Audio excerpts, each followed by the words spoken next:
నమస్కారం సార్. महान संतोष కమలా మేడం నుంచి ఎవరైనా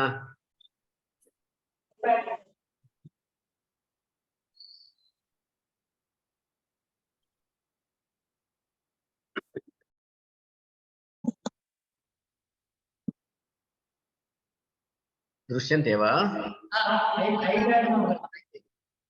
ఐప్యాడ్ కృష్ణపడి మహోదయాः ఆగతాः वा నమస్కారం అండి.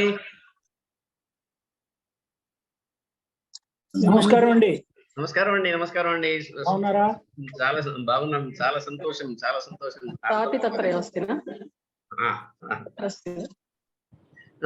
వరలక్ష్మి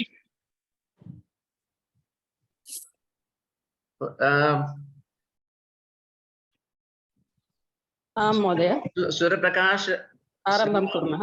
आरम्भं सर्वान् म्यूट् आरम्भं कुर्मः महोदय। यस्, आरम्भं करोतु. आरम्भं करोतु.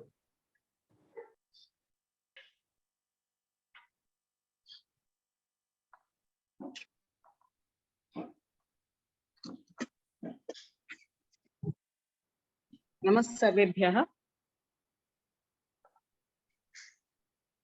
ॐ यां मेधां देवगणाः पितरश्चोपासते तया मामद्य मेधयाग्ने मेधाविनं कुरु। सर्वेभ्यः नमस्कारः। अद्य कमला महोदयायाः स्मृति व्याख्यानम् आयोज्यते। व्याख्यानं कर्तुम् अत्र समुपस्थिताः सन्ति उपेन्द्रराव महोदयाः। तेषां संक्षिप्तं परिचयम् आदौ प्रस्तौमि।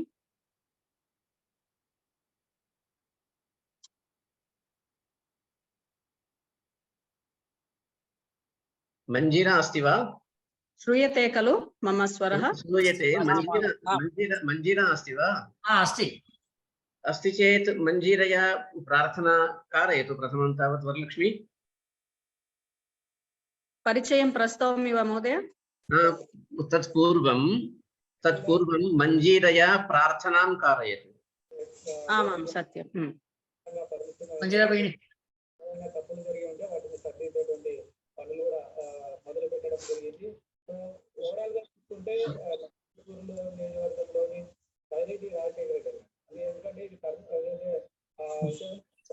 श्रीमन्नारायण श्रीमन्नारायण श्रीमन्नारायणनि श्रीपादमे शरणं श्रीमन्नारायण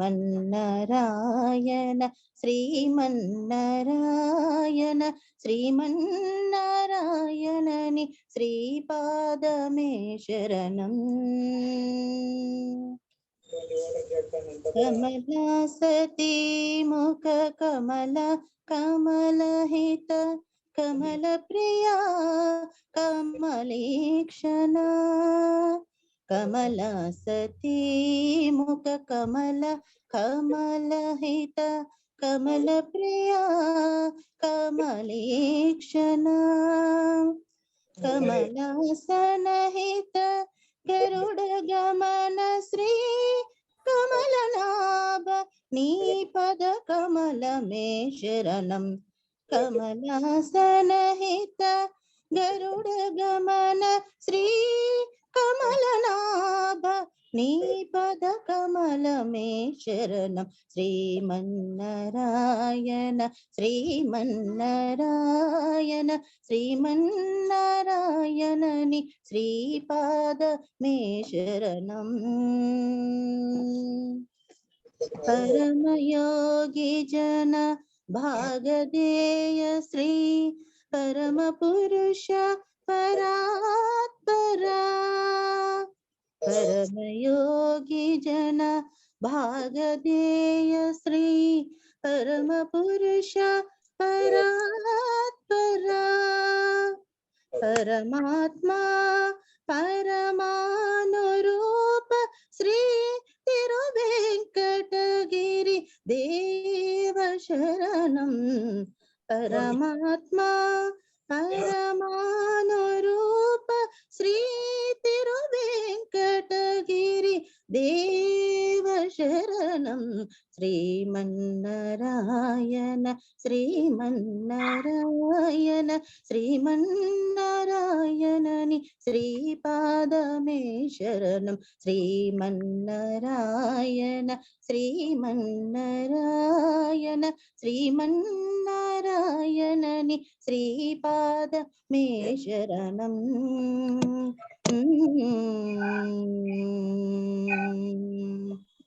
धन्यवादः महोदय। आम् महोदय।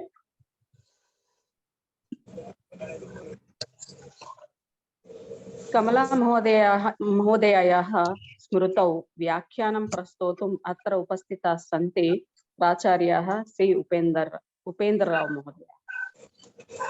तेषां संक्षिप्तं परिचयं प्रस्तौमि।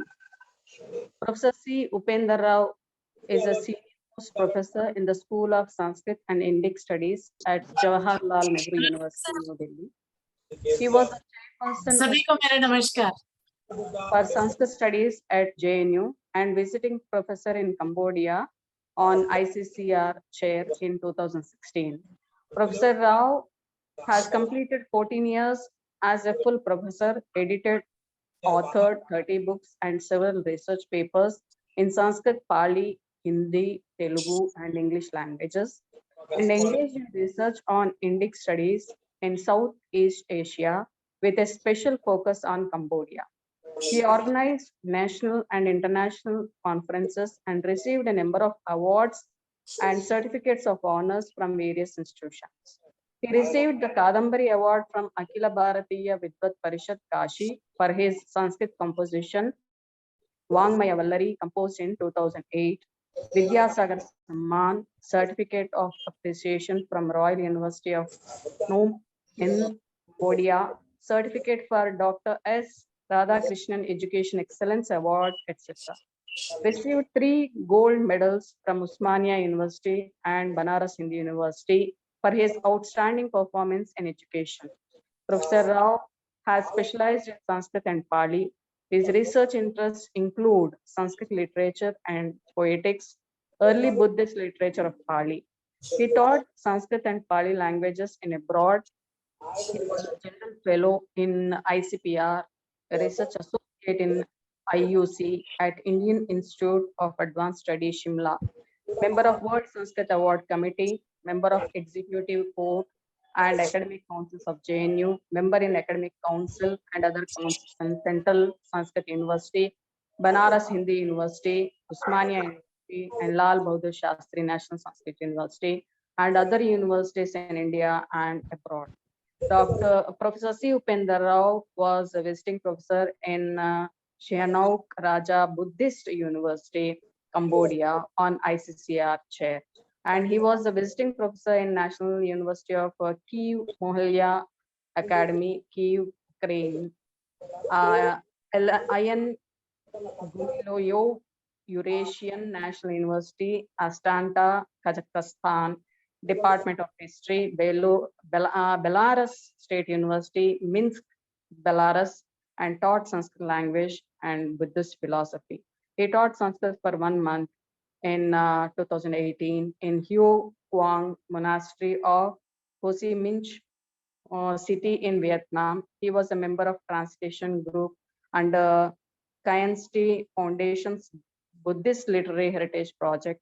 He had completed a UGC major research project on Pali Shabdakalpataru. His 3 Sanskrit Khandakavyas are translated into Bulgarian, Russian, and Kazakh languages. एतादृशः विशिष्टः विद्वत्तल्लजः उपेन्द्रराव महोदयः अस्मान् उद्बोधयितुम् अत्र समागतः अस्माकं भागधेयेन। स्वागतं महोदय। मुख्यातिथिः मधुसूदनः अपि अत्र विराजते। वरलक्ष्मी। प्रोफेसर् पेन्ना मधुसूदन महोदयः अस्य व्याख्यानकार्यक्रमस्य मुख्य अतिथिः अस्ति। पेन्ना मधुसूदन महोदयः कविकुलगुरु कालिदास संस्कृतविश्वविद्यालये दर्शनविभागस्य संकायाध्यक्षाः सन्ति। ते उस्मानिया विश्वविद्यालयतः MA PhD उपाधिम् अलभन्त। अनन्तरं कमला महोदयायाः शिष्याः, तेभ्यः अहं स्वागतं व्याहरामि। साहित्य अकाडेमी पुरस्कार भाजः सन्ति।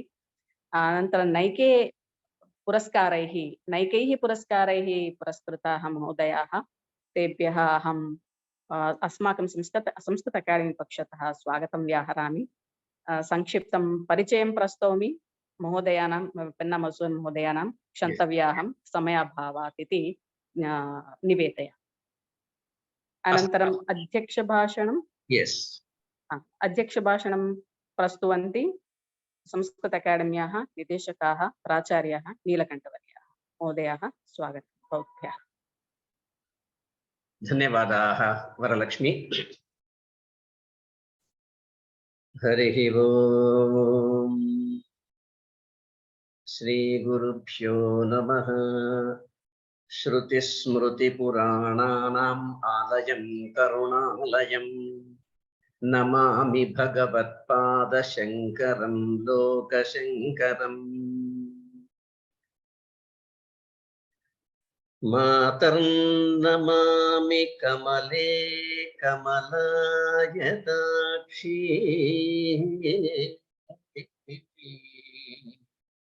श्रीविष्णुहृत्कमलवासिनि विश्वमातः। क्षीरोदजे कमलकोमलगर्भगौरी लक्ष्मी प्रसीद सततं नमतां शरण्ये।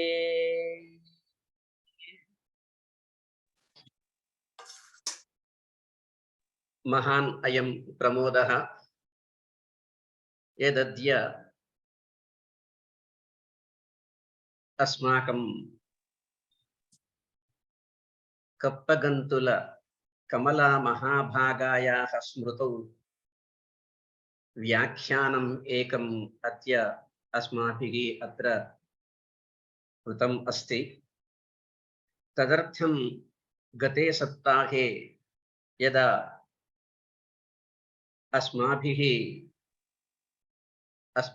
अस्माकं प्रियसुहृत् इदानीम् एव तस्य परिचयं कृतवती प्रियसुहृदः उपेन्द्ररावस्य। यदा गते सप्ताहे अस्माभिः भाषितं तेन सह अनुक्षणम् एव अङ्गीकृतवान् व्याख्यानं दातुम् अद्य। एवञ्च तदा एव अन्येन प्रियसुहृदा मधुसूदनेन सह अपि भाषितमस्माभिः, सः अपि अङ्गीकृतवान् इति। उस्मानिया विश्वविद्यालयस्य रत्नद्वयम् अत्र अस्माकम् आह्वानम् अङ्गीकृत्य अत्र आन्लैन् माध्यमेन सम्प्राप्तम् इति अत्यन्तम् आनन्दं प्राप्नुमः वयम्। भवन्तः सर्वे जानन्ति,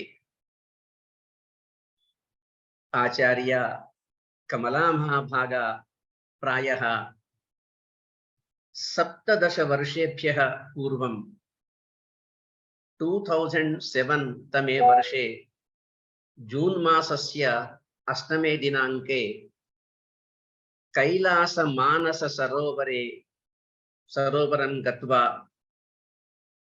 तत्रैव शिवसायुज्यम् अगात् इति। किं वा वच्मि, ये अत्र विराजन्ते इदानीम् अस्यां सभायां सर्वे अपि महाभागायाः वैशिष्ट्यं जानन्ति एव। कप्पगन्तुल लक्ष्मणशास्त्रिवर्याणाम् अन्नपूर्णम्मा इत्यनयोः पुण्यदम्पत्योः प्रियपुत्री इयं महाभागा आबाल्यात् एव लक्ष्मणशास्त्रिवर्याणां प्रोत्साहेन भाषाः नैकाः अधीतवती एवञ्च निरन्तरं संस्कृत सारस्वत सेवायां स्वानुरक्तिं बाल्यात् एव वर्धयामास। तस्याः सौभाग्यवशात् महोदयायाः पतिदेवः मैथमेटिक्स शास्त्रे प्रथितयशाः कुरडे रघुपतिराव महाशयाः ते अपि इमां सर्वथा प्रेरितवन्तः अध्ययने अध्यापने। अपि च वयं सर्वे जानीमः कमला महाभागा life in ancient India as depicted in Prakrit literature इति अंशम् उद्दिश्य संशोधनं कृतवती प्रमाणपुरस्सरम् एवञ्च तत् ग्रन्थम् अपि प्रकाशितवती। तत् ग्रन्थं प्राप्तुम् इदानीम् अपि कदाचित् जनाः अत्र अकादमीं प्रति आगच्छन्ति इति अहो अस्माकं सौभाग्यम्। जून मासस्य 7मे दिनाङ्के एव कर्तव्यम् आसीत् स्मृति व्याख्यानं, किन्तु अनेक कारणवशात् तस्मिन् दिवसे कर्तुं वयं न शक्तवन्तः। तथापि विलम्बो न भवति इति कृत्वा अद्य कमला महाभागायाः स्मृति व्याख्यानम् अद्य आरचितम् अस्माभिः। एवञ्च सर्वे अपि अत्र आगताः। महान् सन्तोषः। कमला महाभागा संस्कृत अकादमी विषये यदि कमला महोदया अत्र संस्कृत अकादमीं प्रति डैरेक्टर् रूपेण न आगमिष्यत् तर्हि अकादमी कुत्र वा अभविष्यत् इति वक्तुम् एव ऊहितुम् एव न शक्यते। प्रायः अनेकवारं देहलीं प्रति गत्वा संस्कृत अकादम्याः संरक्षणाय सा अत्यन्तं प्रयत्नं कृतवती। अस्मिन्नेव मासे यदा बेङ्गलूरु नगरं गतवान् अहं, तत्र कुटुम्बशास्त्रिवर्याः वेम्पटि कुटुम्बशास्त्रिवर्याः महोदयां ఏనాం స్మరంతి స్మ. అమ్మా కమలమ్మ గారు ఆ రోజు పట్టుబట్టి ఉండకపోతే ఇవాళ అకాడమీ ఇంత బాగా ఉండేది కాదు కదా నీలకంఠం గారు ఇది తే వదంతి స్మ. एवं अद्य अहं किञ्चित् गर्वेण वक्तुं शक्नोमि। अस्माकं मित्रद्वयमपि अत्र वर्तते, रत्नद्वयं प्रथितयशाः यशस्काः उपेन्द्ररावः एवं मधुसूदनश्च। నేను మా గణం అందరం కలిసి ఈ 3 సంవత్సరాల్లో, ఈ 3.5 సంవత్సరాల్లో సుమారుగా 40 పుస్తకాలు ముద్రింపచేశాం.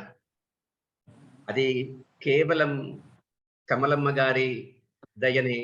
తర్వాత మా గురువులందరూ మా వైపే చూస్తూ ఉంటారు, వాళ్ళ ప్రోత్సాహమే అనే విషయంలో ఏమాత్రం సందేహం లేదు. నేను ఎక్కువ సమయం తీసుకోను. మా ఉపేంద్రులు ఇవాళ పాలి సంస్కృత భాషల యొక్క సంబంధం గురించి మాట్లాడతారు. తస్మాత్ అహమిదానీం అస్మాకం మిత్రవర్యం ఉపేంద్రరావం ఆహ్వయామి, ఆకారయామి. స్వభాషణేన స్వవ్యాఖ్యానేన अस्मान् अनुगृह्णातु इति। उपेन्द्रराव महाशय आगच्छतु। प्रोफेसर नीलकंठ महोदय, भवद्भ्यः बहु धन्यवादान् वितरामि। भवन्तः संस्कृतपरिषदः अध्यक्षरूपेण एतादृशान् विशिष्टान् कार्यक्रमान् तत्र निर्वहन्ति। एवमेव अत्र ये उपस्थिताः अद्य अतिथिरूपेण मधुसूदन पेन्ना मधुसूदन महोदयः उपस्थितः। अपरञ्च अहं डॉक्टर शशिरेखा महोदयामपि पश्यामि, महान् सन्तोषः। अन्येपि अत्र वाणी महोदया अपि अत्र अस्ति। इग्नो इत्यत्र निर्देशकपदे विराजमाना अस्माकमेव छात्रा कौशल पन्वार इति सापि विराजते। अन्येपि मत् प्रिय सुहृदः छात्राः बहवः अत्र सन्ति। मम शोधछात्राः अपि विद्यन्ते। प्रियांशुकुमारः अत्र अस्ति, काजल ओरान अत्र अस्ति, एवं बहवः सन्ति। सर्वेभ्यः भूयो भूयः प्रणामान् अहं समर्प्य अद्य कमला महोदयायाः स्मृति व्याख्यान संदर्भे अहं पालिं पठितवान् इति कृत्वा नीलकण्ठ महोदयः मां पृष्टवान् यत् वरलक्ष्मी महोदया अपि अत्र अस्ति। उपनिदेशकपति वरलक्ष्मी महोदया मां पृष्टवती यत् भवान् अस्मिन् विषये किमपि वदतु इति। यद्यपि अहं प्राकृतं सम्यक् रूपेण न अधीतवान्, पालिमेव अधीतवान्, तथापि पाली अपि प्राकृतमेव इति कश्चन विषयः अस्ति। वस्तुतः एषः महान् विषयः। पाली प्राकृत संस्कृतानां विषये भाषणम् इत्युक्ते अस्मिन् स्वल्पीयसि समये कदापि सम्भवः न भवति, यतोहि अस्माकं भारतीय संस्कृतिरेव एतासां तिसॄणां भाषाणाम् उपरि आधारिता विद्यते। अस्माकं दौर्भाग्यं सौभाग्यं, परन्तु दौर्भाग्यम् इति अपि वक्तव्यं यत् वयं केवलं संस्कृतस्य उपासकाः जाताः, परन्तु पाली प्राकृत भाषे अपि अस्माकं संस्कृत्याः आधारभूते भाषे। तस्मिन् सन्दर्भे मया केचन श्लोकाः पूर्वं विरचिताः।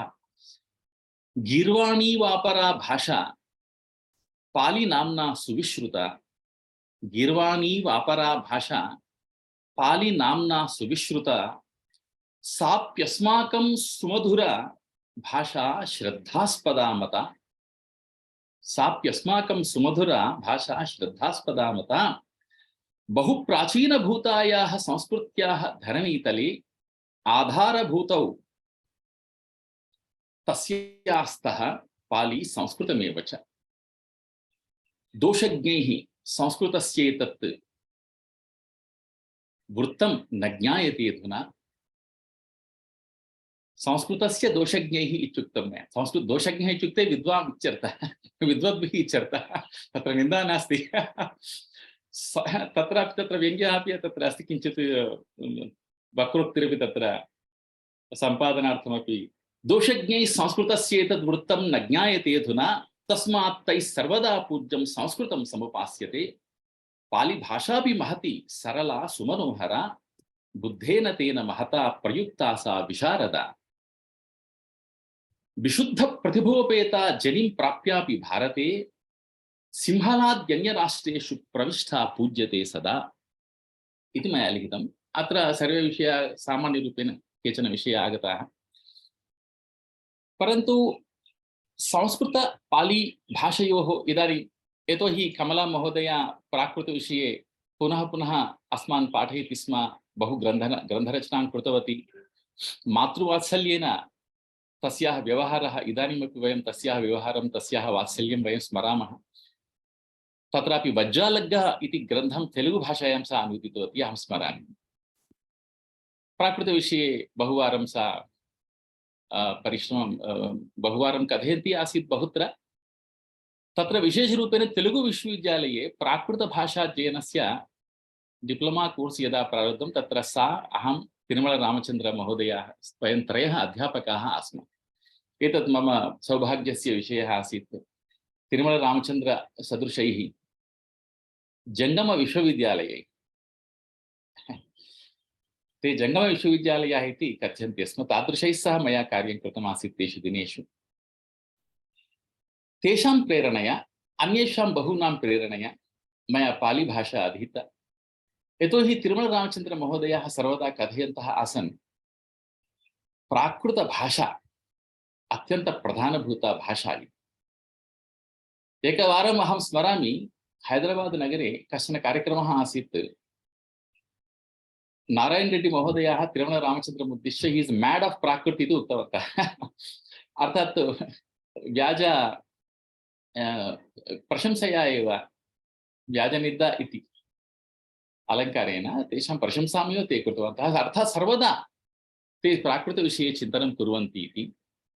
तैः बहवः ग्रन्थाः विरचिताः अस्मिन् विषये।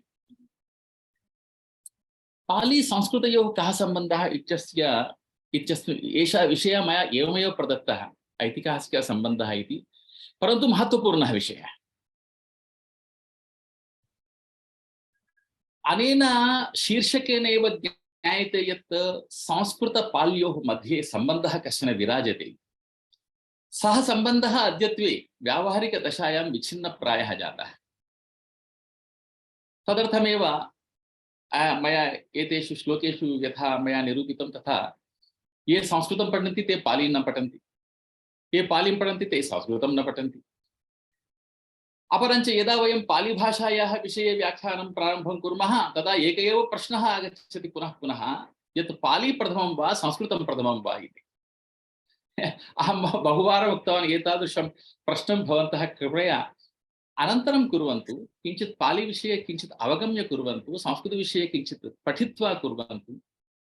एतद् महदाश्चर्यकरम्।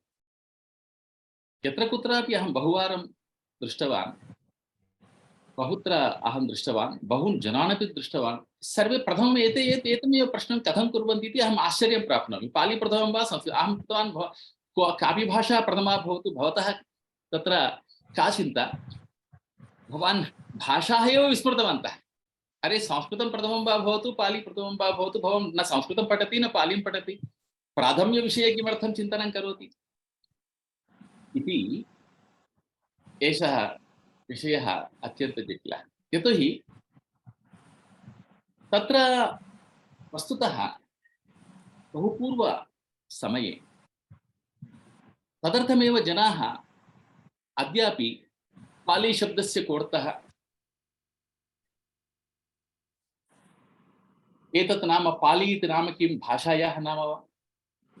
तर्हि पाली भाषायां किं साहित्यं विद्यते, कीदृशं साहित्यं विद्यते इत्यादयः प्रश्नाः अद्यापि लोके श्रूयन्ते इति अत्यन्त आश्चर्यकरः विषयः अस्ति। तदर्थं पाली भाषाविषये अस्माभिः सम्यक् ज्ञातव्यं यत् एतस्य उद्भवः कथं जातः, एतस्य विकासः कथं जातः इति एतादृशः विषयः अस्माभिः ज्ञातव्यः। वस्तुतः भवद्भिः अत्र अस्मिन् प्रकरणे बहवः विषयाः सन्ति। कस्मिन् विषये वदामि इति अहमेव कदाचित् निर्णयं कर्तुं न शक्नोमि। इदानीं केवलम् अस्माकं विषयं पाली कृते वयं सीमितं कुर्मः, यतोहि प्राकृतेषु वयं गच्छामः चेत् महान् विषयः एषः। प्राकृतविषये अपि कदाचित् मध्ये मध्ये वदामि, परन्तु पाली शब्दस्य व्युत्पत्तिः प्राचीन कोशेषु अद्यतनविदुषां पर्यन्तम् अनेकधा दृश्यते। तत् एतद् आश्चर्यं। तत् यतोहि पाली भाषाविषये बहवः अत्यन्त श्रद्धास्पदाः विषयाः बहवः सन्ति।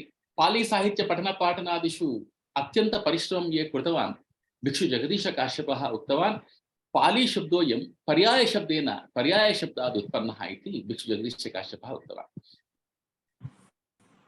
यतोहि वस्तुतः तत्र एषा चर्चा आगता अस्ति, पाली इत्यस्य कः अर्थः। एकं विषयम् अहं वदामि। पाली इति शब्दः 19तम क्रिस्तोः परं 19तम शतकात् पूर्वं पाली इति शब्दः भाषा अर्थे एव व्यवहृतः नासीत्। Pali was not used in the meaning of language before 19th century. 19विंशतितम शतकात् प्राक् पाली भाषा भाषार्थेन प्रयुक्तः पाली शब्दः। एतद् एषः आश्चर्यकरः विषयः कश्चन अस्ति। पाली इति अद्य वयं भाषार्थे प्रयोगं कुर्मः। एषः प्रयोगः कदा प्रारब्धः, केन प्रारब्धः इति एतावत् पर्यन्तं न ज्ञायते। तर्हि भाषा तु आसीत्, परन्तु अस्याः भाषायाः कृते कश्चन अन्यः शब्दः आसीत्। सः शब्दः मागधी शब्दः। तत्र पाली भाषायाः व्याकरणपरम्पराः यथा संस्कृतस्य व्याकरणपरम्परा अस्ति, पाली भाषायामपि व्याकरणपरम्परा अस्ति। तत्र तिस्रः व्याकरणपरम्पराः विद्यन्ते। कच्छायनव्याकरणपरम्परा, मोगल्लानव्याकरणपरम्परा, बालावतारव्याकरणपरम्परा इति परम्परात्रयं विद्यते। कच्छायनव्याकरणपरम्परा कच्छायनव्याकरणं बहु पूर्वं प्राचीनतमं व्याकरणं। वस्तुतः पालिभाषायाः व्याकरणमेव नासीत्। अनन्तरं व्याकरणं यत् विरचितं केवलं संस्कृतस्य प्रेरणया संस्कृतव्याकरण अनुसारेणेव व्याकरणविषये वयं चिन्तयामः चेत् समस्तासु भाषासु संस्कृतव्याकरणमेव श्रोतृभूतं। प्राकृतस्य पालिभाषायाश्च यानि व्याकरणानि विरचितानि तदनन्तरकाले संस्कृतव्याकरणमार्गे एव विरचितानि, यतोहि पूर्वं एतासां भाषाणां व्याकरणं नासीत्। पूर्वं संस्कृतस्यैव आसीत् व्याकरणं। यतोहि पाणिनेः पूर्वमपि बहवः वैयाकरणाः आसन्। बहुवारं बहवः मुनयः ऋषयः एतस्याः भाषायाः संस्कृतीकरणार्थं प्रयत्नं कृतवन्तः। यतोहि बहुपूर्वं भाषाणाम् एतासां भाषाणां विषये वयं चिन्तनं कुर्मः चेत् पूर्वकाले छन्दस् इति काचन भाषा आसीत्, या वेदेषु या भाषा प्रयुक्ता। छन्दस् इति भाषामेव वयं वैदिकसंस्कृतम् इति वयं वदामः। केचन कथयन्ति छन्दस् भिन्ना भाषा, वैदिकसंस्कृतं भिन्ना भाषा इति। एतत् न समीचीनम्। यदि छन्दस् वैदिकसंस्कृतभाषा न भविष्यत् तर्हि पाणिनिमहर्षिः छन्दसः संस्कृतस्य उभयोर्विषये व्याकरणं लिखितवान्। तदर्थं छन्दस् वैदिकसंस्कृतमेव इति वक्तुं शक्यते। तत्र अस्माकं गुरुवर्यैः पुल्लश्रीरामचन्द्रवर्यैः कश्चन ग्रन्थः विरचितः, प्राकृतवाङ्मयचरित्र इति। तत्र बहवः विषयाः 48 पृष्ठेषु एते सर्वे विषयाः सम्यक् रूपेण प्रतिपादिताः, चर्चिताः। तैः बहवः विषयाः अस्मिन् सन्दर्भे उक्ताः। तान् सर्वान् विषयान् इदानीं वक्तुं न शक्नोमि, परन्तु तैः प्रतिपादितं यत् सम्यक् रूपेण तैः विवेचना कृता। तैरुक्तं यत् सर्वासां भाषाणां जननी वैदिकसंस्कृतमेव इति। वूल्नर् महाशयः इंट्रोडक्शन टू प्राकृत इति यत् ग्रन्थं विरचितवान्, सः महाशयः अपि एतमेव विषयम् अङ्गीकृतवान्। Sanskrit is the source of all languages, but if you accept that Sanskrit is a Vedic Sanskrit, not the classical Sanskrit,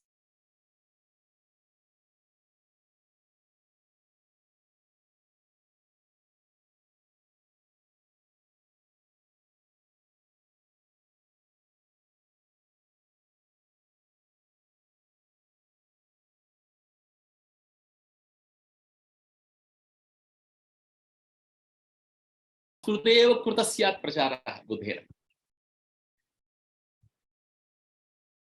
तदनन्तरं ते उपदेशाः स्वकीय भाषासु शिष्यैः एकत्र संकलनं कृताः। ते उपदेशाः इति तैः उक्तं। तदपि न ज्ञायते, यतोहि पालिभाषाविषये बहवः विचाराः तदर्थमेव सन्ति। केचन पालिभाषाविषये एकः विद्वान् कथयति, ओल्डन्बर्ग् इति महोदयः पालिभाषा कलिङ्गदेशे प्रयुक्ता भाषा आसीत् इति ओल्डन्बर्ग् महोदयः वदति। वेस्टर्गार्ड्, कूह् इत्येते पश्चिमप्रान्तस्य पालिभाषा इति उक्तवन्तः, तत्र उपयुक्ता भाषा आसीत् इति।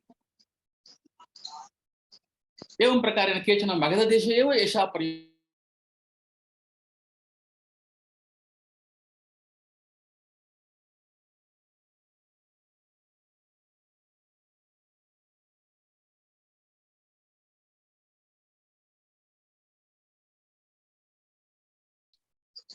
तासु भाषासु उपदेशः प्रदत्तः। परन्तु तस्मिन् समये भगवतः बुद्धस्य समये मागधी भाषायाः प्राचुर्यम् आसीत्। तदर्थं बुद्धस्य शिष्याः यदा एकत्रीभूताः अभवन् तदा सर्वेपि मागधीभाषायाः प्रयोगं कुर्वन्तः आसन्। तदर्थम् अन्ततो गत्वा बुद्धस्य उपदेशाः मागधीभाषायां सङ्गृहीताः। विविधासु सङ्गीतिषु सङ्गीतिः इति कथयन्ति, बुद्धिस्ट् कौन्सिल्स् इति वयं वदामः। प्रथमा सङ्गीतिः राजगृहे समायोजिता, द्वितीया सङ्गीतिः वैशाल्यां समायोजिता, तृतीया सङ्गीतिः पाटलीपुत्रे समायोजिता। परन्तु तत्र विविधासु सङ्गीतिषु सुत्तपिटकस्य, विनयपिटकस्य, अभिधम्मपिटकस्य च सङ्ग्रहः जातः, तेषां सङ्गायनं कृतं। तदनन्तरं प्रायः क्रिस्तोः प्रथमे शताब्दे ते लिपिबद्धा जाता सिंहलदेशे प्रथमं। पालिभाषायाः एतदेव सौन्दर्यं। मया दृष्टं किल सिंहलाद्यन्यदेशेषु इति। वयम् इदानीं पालिभाषां विस्मृतवन्तः, परन्तु पालिभाषा जीवन्ती अस्ति, अत्रापि अस्ति। वयं सर्वेपि पालिभाषायाः आदरं कुर्मः, परन्तु पालिभाषायाः प्रचारः, ग्रन्थरचना निरन्तररूपेण स्थविरवाददेशेषु प्रचलति।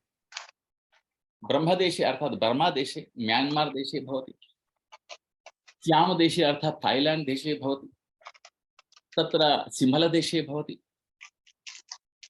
कम्बोजदेशेपि अर्थात् कम्बोडिया देशेपि प्राचीनसमये आसन् विद्वांसः। तदनन्तरं तत्र यदा हननं जातम् अर्थात् जेनोसैड् यदा जातं कम्बोडिया देशे, तदा सर्वेपि विद्वांसः हताः, सर्वे बौद्धभिक्षवः हताः जाताः। यतोहि तत्र यः आसीत् पोल् पोट् इति महोदयः, अत्र प्रतिभावान् ज्ञानी कोऽपि न भवेत् इति सर्वेषां मननं कृतं। सर्वे विचित्र, तदर्थं तत्र गतं। परन्तु पूर्वं तत्र आसीत्, पूर्वम् अन्येषु देशेषु पालिभाषा सम्यक् रूपेण समादृता आसीत्, इदानीमपि अस्ति, भारतदेशेपि इदानीम् अस्ति। तर्हि बुद्धस्य उपदेशाः पालिभाषायां बहवः कथयन्ति। अत्र अन्यः अपि कश्चन विषयः अस्ति, यतोहि सन्दर्भवशतः अहं कथयामि। इदानीं तेषु राष्ट्रेषु, स्थविरवादराष्ट्रेषु ते गर्वेण कथयन्ति, वयं पालिभाषायाः परिपोषणं कुर्मः, संरक्षणं कुर्मः इति धिया ते कदाचित् भाषणं कुर्वन्ति। परन्तु अहं वदामि, पाली तु अस्माकं प्राचीनभारतीयभाषा अस्ति। क्रिस्तोः परं प्रथमशतके यदा लिपिबद्धाः जाता, तावत्पर्यन्तम् अर्थात् प्रायः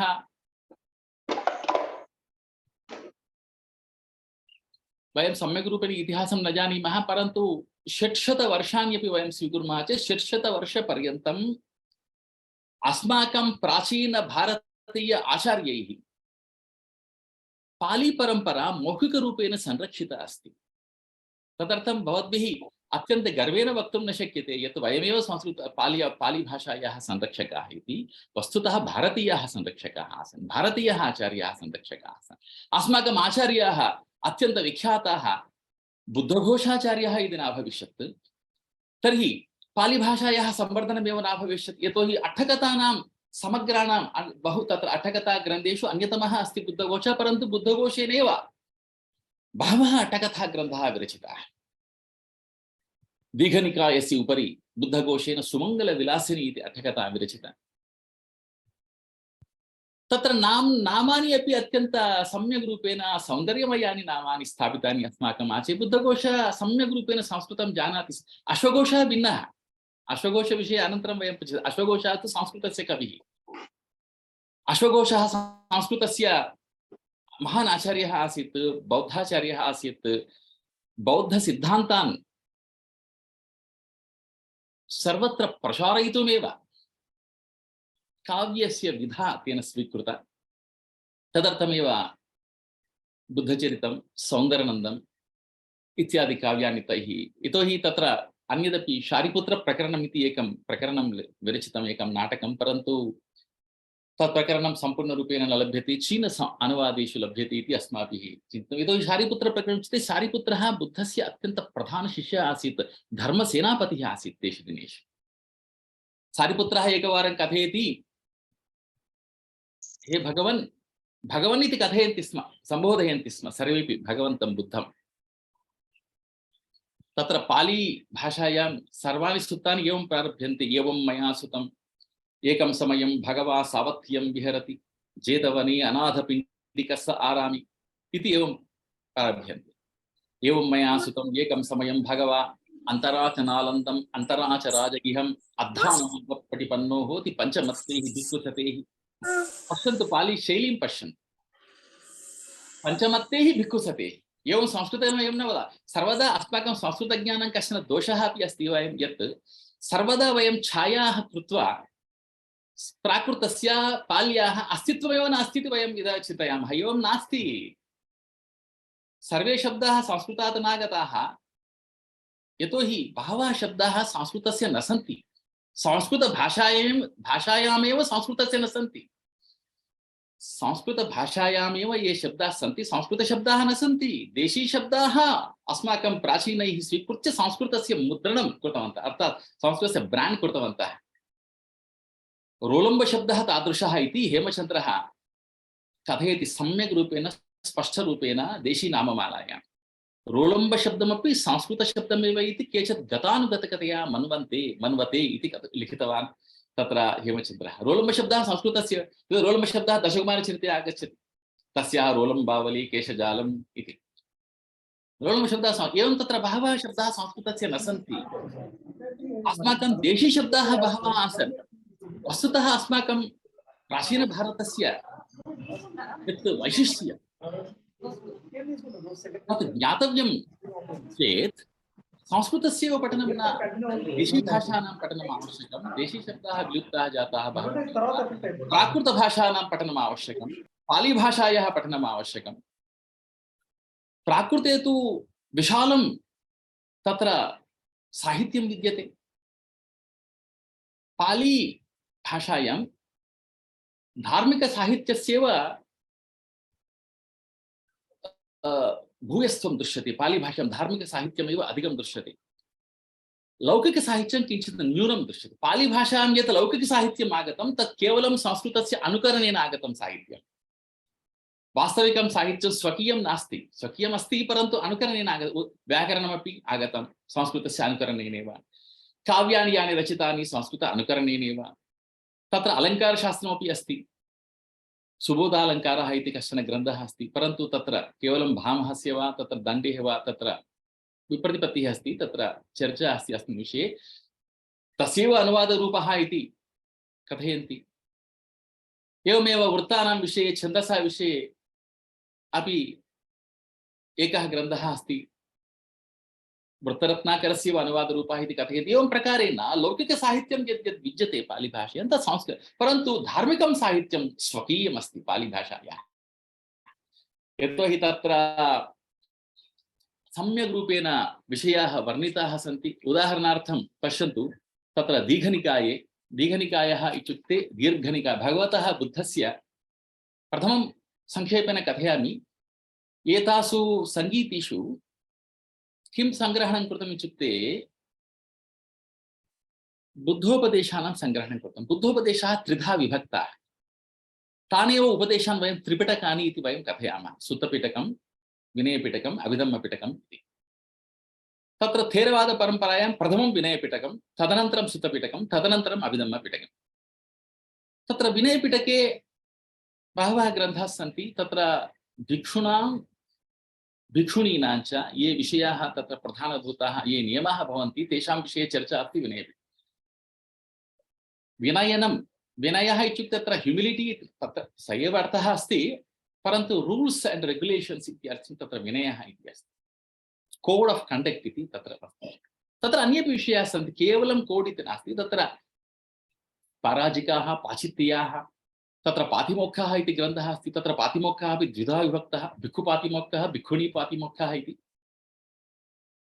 तत्र तेषु दिनेषु भिक्षवः यान् यान् दोषान् कुर्वन्ति स्म तेषां तेषां दोषाणां प्रायश्चित्त प्रतिपादनं तत्र विनयपिटके निरूपितमस्ति। वर्षावास विषये अस्ति। इदानीं वर्षावास अर्थात् वर्षावास इत्युक्ते चातुर्मास्यः। वर्षावास विषये तत्र प्रतिपादनमस्ति। उपोसथ विषये तत्र चर्चा अस्ति। एते विषयाः तत्र बहवः ऐतिहासिकाः विषयाः अपि तत्र अस्ति। महावर्ग चुल्लवर्ग ग्रन्थयोः विनयपिटकस्य उभौ ग्रन्थौ स्तः।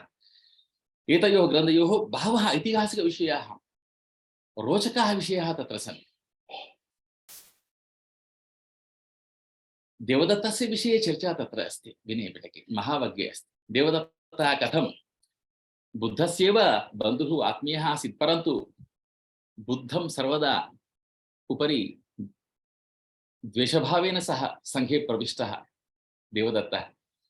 तदनन्तरम् अजातशत्रुना सह मिलित्वा बुद्धस्य हत्यां कर्तुं प्रयत्नं कृतवान् देवदत्तः इति तत्र निरूपितम्। त्रिवारं प्रयत्नः कृतः इति। एतादृशविषयाः सर्वेपि तत्र विनयपिटके सन्ति। परन्तु सुत्तपिटकं पञ्चधा सुत्तपिटकं महत्त्वपूर्णं, यतोहि तत्र बुद्धोपदेशानां प्राचुर्यं विद्यते। अत्यन्तप्रसिद्धः धम्मपदाख्यः ग्रन्थः सुत्तपिटके एव अस्ति। सुत्तपिटकं पञ्चधा विभक्तं दीघनिकायः, पञ्चनिकायेषु विभक्तं दीघनिकायः, मध्यमनिकायः, संयुक्तनिकायः, अङ्गुत्तरनिकायः, कुद्दकनिकायः इति। तत्र दीघनिकाय, इदानीं दीघनिकायस्य चर्चां कुर्वन् आसमः। दीघनिकाय इत्युक्ते दीर्घाकाराणां, तत्र बुद्धघोषः कथयति, बुद्धघोषः उक्तवान् किल, बुद्धघोषः अट्ठकथां लिखितवान् दीघनिकाय। अट्ठकथा इत्युक्ते किम्? अट्ठकथा इत्युक्ते भाष्यग्रन्थः इत्यर्थः। व्याख्यानं नास्ति, भाष्यम् इत्यर्थः। यतोहि व्याख्यानसाहित्यं पृथक् अस्ति पालिसाहित्ये। तदनन्तरम् आगतं व्याख्यानसाहित्ये। सुमङ्गलविलासिनी अट्ठकथा ग्रन्थः भाष्यरूपेण। तत्र सुमङ्गलविलासिन्यां बुद्धघोषः प्रश्नं करोति स्वयमेव, कस्मापनेदं दीघनिकायोति उच्यते। दीघनिकाय इत्युक्ते कः अर्थः? कस्मापनेदं दीघनिकायोति उच्यते। दीघप्रमाणानं सुत्तानं समूहतो च निवासतो चाति इति कथयति। दीघप्रमाणानं, तत्र संस्कृते दीर्घप्रमाणानाम् इति भवति, तत्र प्राल्याम् एवं न भवति, दीघप्रमाणानम् इति भवति। ये धम्मा हेतुपभव हेतुं तेसं तथागतो आह तेसंचयो निरोधो एवं वादी महासमणो इति कश्चन श्लोकः, काचन गाथा विद्यते। सब्बपापस्य अकरणं कुशलस्य उपसंपदा सचित्त पर्योदपनम् एतं बुद्धान शासनम्। सचित्त पर्योदपनम् इत्युक्ते सचित्त इत्युक्ते तत्र बहवः विषयाः रोचकाः भवन्ति। सचित्त इत्युक्ते चित्तेन सह इति नास्ति तत्र अर्थः। सचित्त इत्युक्ते स्वचित्त पर्योदपनम्। सचित्त पर्योदपनम् एतं बुद्धान शासनम्। बुद्धान इत्युक्ते बुद्धानां शासनम् इत्यर्थः। षष्ठी विभक्तेः बहुवचनम्। पालिभाषायां द्विवचनमेव नास्ति, केवलम् एकवचनम् अनेकवचनम् इति कथयन्ति ते। बहुवचनम् इति न वदन्ति, एकवचनम् अनेकवचनम्। संस्कृतभाषायां बहुवचनम् इति तदर्थं वदन्ति यतोहि द्विवचनम् अस्ति तत्र, तदर्थं बहुवचनम् इति कथयन्ति। पालिभाषायाम् एकवचनानन्तरम् अनेकवचनमेव। तदर्थमेव शब्दः बुद्धशब्दः बुद्धो बुद्धा बुद्धं बुद्धे बुद्धे बुद्धेन बुद्धेः बुद्धेभिः बुद्धाय बुद्धानं बुद्धस्स बुद्धेः बुद्धेभिः एवं प्रकारेण प्रचलति। तत्र चतुर्थी विभक्तिः षष्ठी विभक्तिः एकप्रकारेण भवन्ति। तत्र एकप्रकारेण भवतः पालिभाषायां तत्र भेदः नास्ति। सन्दर्भानुसारेण भवद्भिः अर्थः ज्ञातव्यः, स्वीकरणीयः। एवम् एकवारं भगवान् बुद्धः एवं मे सुतम् एकं समयं दीघनिकायस्य एकं सम्यक् रूपेण भवन्तः शृण्वन्ति, यतोहि पालिभाषायाः श्रवणस्य एकः सुयोगः अस्ति, तदर्थमेव अहं श्रावयामि। एकं समयं भगवा अन्तराचनालन्दम् अञ्चराच राजगहम् अधानमग्गपटिपन्नो भूति पञ्चमत्तैः भिक्खुसतेः। एषा पालिशैली इति इतः पूर्वम् उक्तवान्। पञ्चमत्तैः भिक्खुसतेः, only 5. He was going along with the bhikshus. How many bhikshus? Only 5. But those 5 were hundreds. Later on they say. That means 500. Panchamatte bhikkhu sate. Echa Pali Shaili. तदा किं जातं, यदा भगवान् बुद्धः राजगृह पश्यतु, एषः इतिहासः। पालीभाषायां भारतस्य इतिहासः सम्यक् रूपेण निक्षिप्तः। भवन्तः वदन्ति संस्कृते अपि इतिहासः अस्ति, अस्ति, परन्तु पालीभाषायां येन प्रकारेण स्पष्टतया इतिहासः अस्ति तेन प्रकारेण संस्कृते भारतीय इतिहासः नास्ति स्पष्टतया। यतोहि तत्र समास अलङ्कार भूयिष्ठ इतिहासः कदाचित् वयं ज्ञातुमपि न शक्नुमः इतिहासः अस्ति वा न वा। परन्तु पालीभाषायां तत्र समासभूयिष्ठम् अलङ्कारभूयिष्ठम् अधिकं नास्ति, तत्रापि सन्ति अलङ्काराः, परन्तु तत्रापि रमणीयशैली अहं प्रदर्शयामि, रमणीयशैली तत्रापि अस्ति, परन्तु तत्र भावप्रकटनस्यैव प्राधान्यं तत्र दत्तं। परन्तु पश्यन्तु, तत्र भगवान् बुद्धः 500 भिक्षुशतैः 500 भिक्षुसङ्घेन, अत्र भिक्षुसङ्घः पृष्ठभागे आगच्छति, भगवान् बुद्धः अग्रे गच्छति। कुत्र गच्छति इति तत्र स्पष्टतया निर्दिष्टं। राजगृहनलन्दयोः मध्ये एकः मार्गः आसीत् तत्र इति कथयति।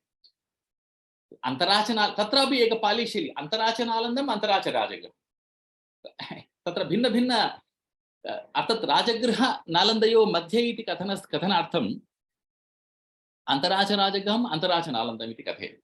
अर्थात् उभयोः नगरयोः मध्ये गच्छन् आसीत्। तत्र किं जातं, तयोः पृष्ठभागे एकः परिव्राजकः आगच्छन् आसीत्। सुप्रियोऽपि खो परिव्राजको अन्तराचनालन्दम् अधानमग्गप्रतिपन्नो होति सद्धिम् अन्तेवासिना ब्रह्मदत्तेन माणवेन। सुप्रियः अपि स्वेन शिष्येन ब्रह्मदत्तेन सह अनुसरण तस्मिन्नेव मार्गे गच्छन् आसीत्। सुप्रियः भगवान् बुद्धः 500 भिक्षुभिः सह गच्छन् आसीत्। तस्मिन्नेव मार्गे सुप्रियः कश्चन परिव्राजकः, बौद्धपरिव्राजकः नासीत् एषः, अन्यपरिव्राजकः ब्रह्मदत्तेन माणवेन सह, अर्थात् माणवेन इत्युक्ते माणवकेन इत्यर्थः।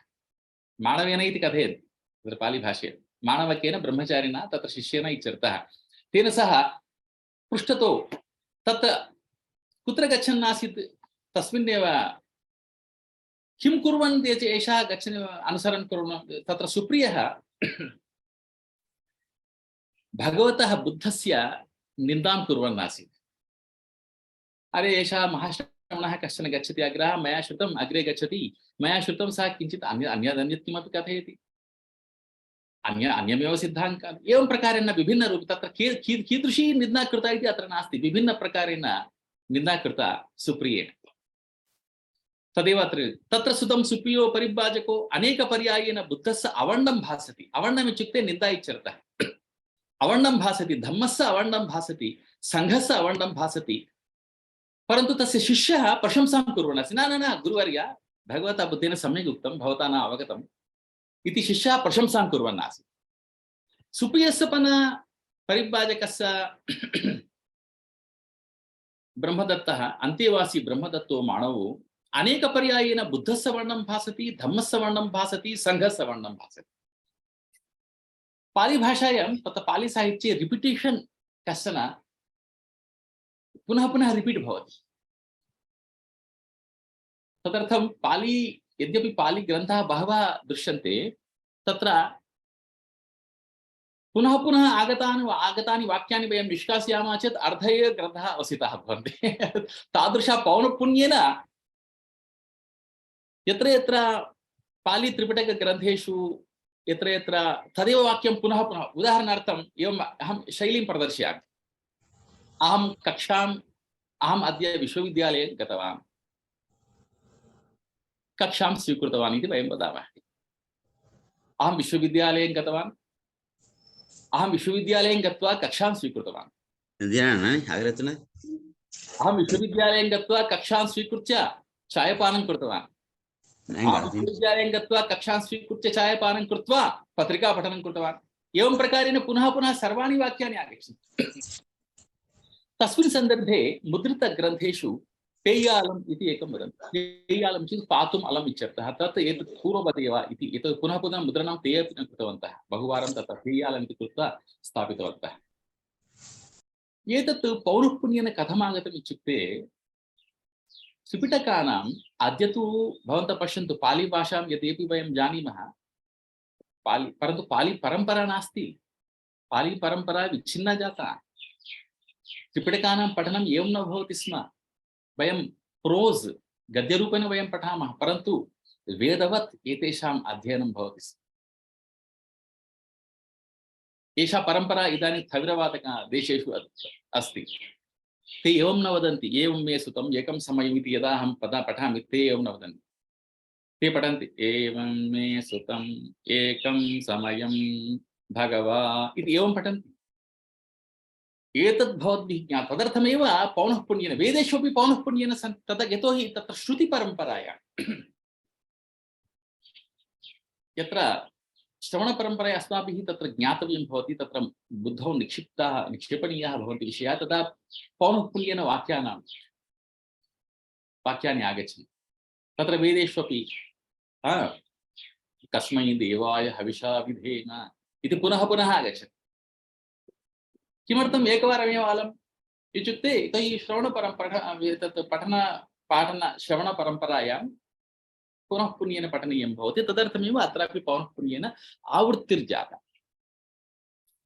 एवं प्रकारेण तदनन्तरं एते भिक्षवः बुद्धं प्रति सूचिता। बुद्धः कथयति, यदि कोऽपि अस्मान् निन्दां करोति भवद्भिः दुःखितः न भाव्यम्। यदि अस्माकं कोऽपि प्रशंसां करोति तथापि भवद्भिः दुःखितैः न भाव्यं, तथापि भवद्भिः सन्तुष्टैः न भाव्यं। तर्हि किं कर्तव्यं? यदि कोऽपि निन्दां करोति चेत् भवद्भिः चिन्तनीयं यत् वस्तुतः वयं तं तादृशं दोषं वयं कृतवन्तः वा न वा इति अस्माभिः आत्मावलोकनं कर्तव्यम्। यदि कोऽपि प्रशंसामपि करोति चेत् भवान् अत्यन्तः हृष्टपुष्टेन न भवितव्यं, हृष्टेन न भवितव्यं, सन्तुष्टेन न भवितव्यं। यतोहि अद्यत्वे तु प्रशंसां एवमेव कुर्वन्ति जनाः। तत्र कारणं किमपि न भवति। वयं तत्र अत्यन्तप्रसन्नतया तत्रापि फेस्बुक माध्यमेन, तत्र वाट्सअप माध्यमेन पुनः पुनः प्रशंसात्मक चिह्नानि प्रेषयन्ति। वस्तुतः प्रशंसा नास्ति, सा एवमेव क्लिक् करोति, विस्मरति, तस्य स्मरणेपि न भवति। एवं प्रकारेण तादृश लघु लघु विषयान् दृष्ट्वा वयं सन्तुष्टाः भवामः। अद्य एषा दयनीया स्थितिरस्ति। यतोहि सा वस्तुतः कोऽपि प्रशंसां करोति चेदपि वस्तुतः प्रशंसा नास्ति। यतोहि अस्माभिः तस्मिन्नपि सन्दर्भे भगवता बुद्धेन उक्तं, किं तादृशं प्रशंसार्हं कार्यं मया कृतं वा इति प्रथमं चिन्तनीयं।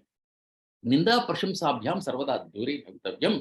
यदि भवान् तस्मिन् तयोः जाले पतति, तुम्हा एव अन्तरायो इति कथयति।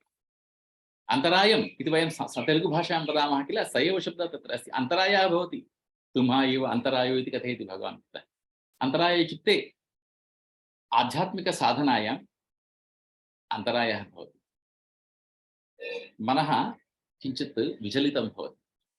भगवता बुद्धेन यदुक्तं वस्तुतः योगशास्त्रस्य सारांशः एव अस्ति। भवन्तः सम्यक् रूपेण बौद्धदर्शनं पठन्ति चेत् समग्रमपि बौद्धदर्शनं योगशास्त्रस्य पृष्ठभूमौ आधारितं विद्यते। सर्वे विषयाः ते एव वस्तुतः अन्यदृशा विभिन्नैः उदाहरणैः भगवता बुद्धेन। तदर्थमेव अस्माभिः चिन्तनीयं, पाली भाषा, पाली साहित्यं भारतीय साहित्यस्य अविभाज्य अंगे स्तः। भगवान् बुद्धोऽपि अस्मदीयः प्राचीनः महर्षिः। अस्माभिः बहवः दोषाः कृताः, चारित्रिकदोषाः कृताः। कीदृशः इत्युक्ते वयं भारद्वाज महर्षिः, वाल्मीकि महर्षिः इति वयं भगवान् बुद्धं वयं स्मरामः, बुद्धः इति वयं वदामः। अरे बुद्धः अपि महर्षिः। तत्र मुनिसुत्ते तत्र उक्तं, मुनिसुत्तम् इति अस्ति सुत्तनिपाते, सन्थवातो भयं जातं निकेता जायते रजो अनिकेतम् असन्थवम् एतं वे मुनिदर्शनम् इति उक्तवान् बुद्धः। मुनिदर्शनम्, एतत् मुनिदर्शनम् अस्ति भोः इति भगवान् बुद्धः स्वयमेव कथयति। बुद्धस्य विशेषणानि यानि सन्ति, वेदगु इति कथयन्ति भगवान् तं बुद्धं। वेदगु इत्युक्ते वेदज्ञः अस्ति सः। वेदान्तगु इत्यपि अस्ति विशेषणं, वेदान्तज्ञः इत्यपि अस्ति विशेषणं भगवतः बुद्धस्य। कुत्र भेदः समागतः? अस्माकम् अज्ञानतिमिरान्धेन आगतः। भेदः कुत्रापि नास्ति। भगवता बुद्धेन सम्यक् रूपेण अस्माकं भारतीय संस्कृत्याः पोषणं कृतं। भगवता बुद्धेन किं तत्र धम्मपदे प्रथम एव श्लोकः, प्रथमा एव गाथा योगदर्शनस्य उपरि आधारिता अस्ति। मनोपुबङ्गमा धम्मा मनोसेट्ठा मनोमया मनसा चे पदुत्थेन भासति वा करोति वा ततो नं दुःखमन्वेति छायेव अनपायिनि। अत्यंत सुंदर रूपेण अत्यंत नहि वेरेण वेराणि सम्मन्ति कुदाचन अवेरेण च सम्मन्ति एष धम्मो सनातनो इति अस्माकं मौर्ख्यम् एतदस्ति। भगवान् बुद्धः कथयति एष धम्मो सनातनो इति कथयति भगवान् बुद्धः। एषः धर्मः सनातनः अस्ति भोः, अहं सनातनधर्ममेव अहं कथयामि इति कथयति भगवान् बुद्धः।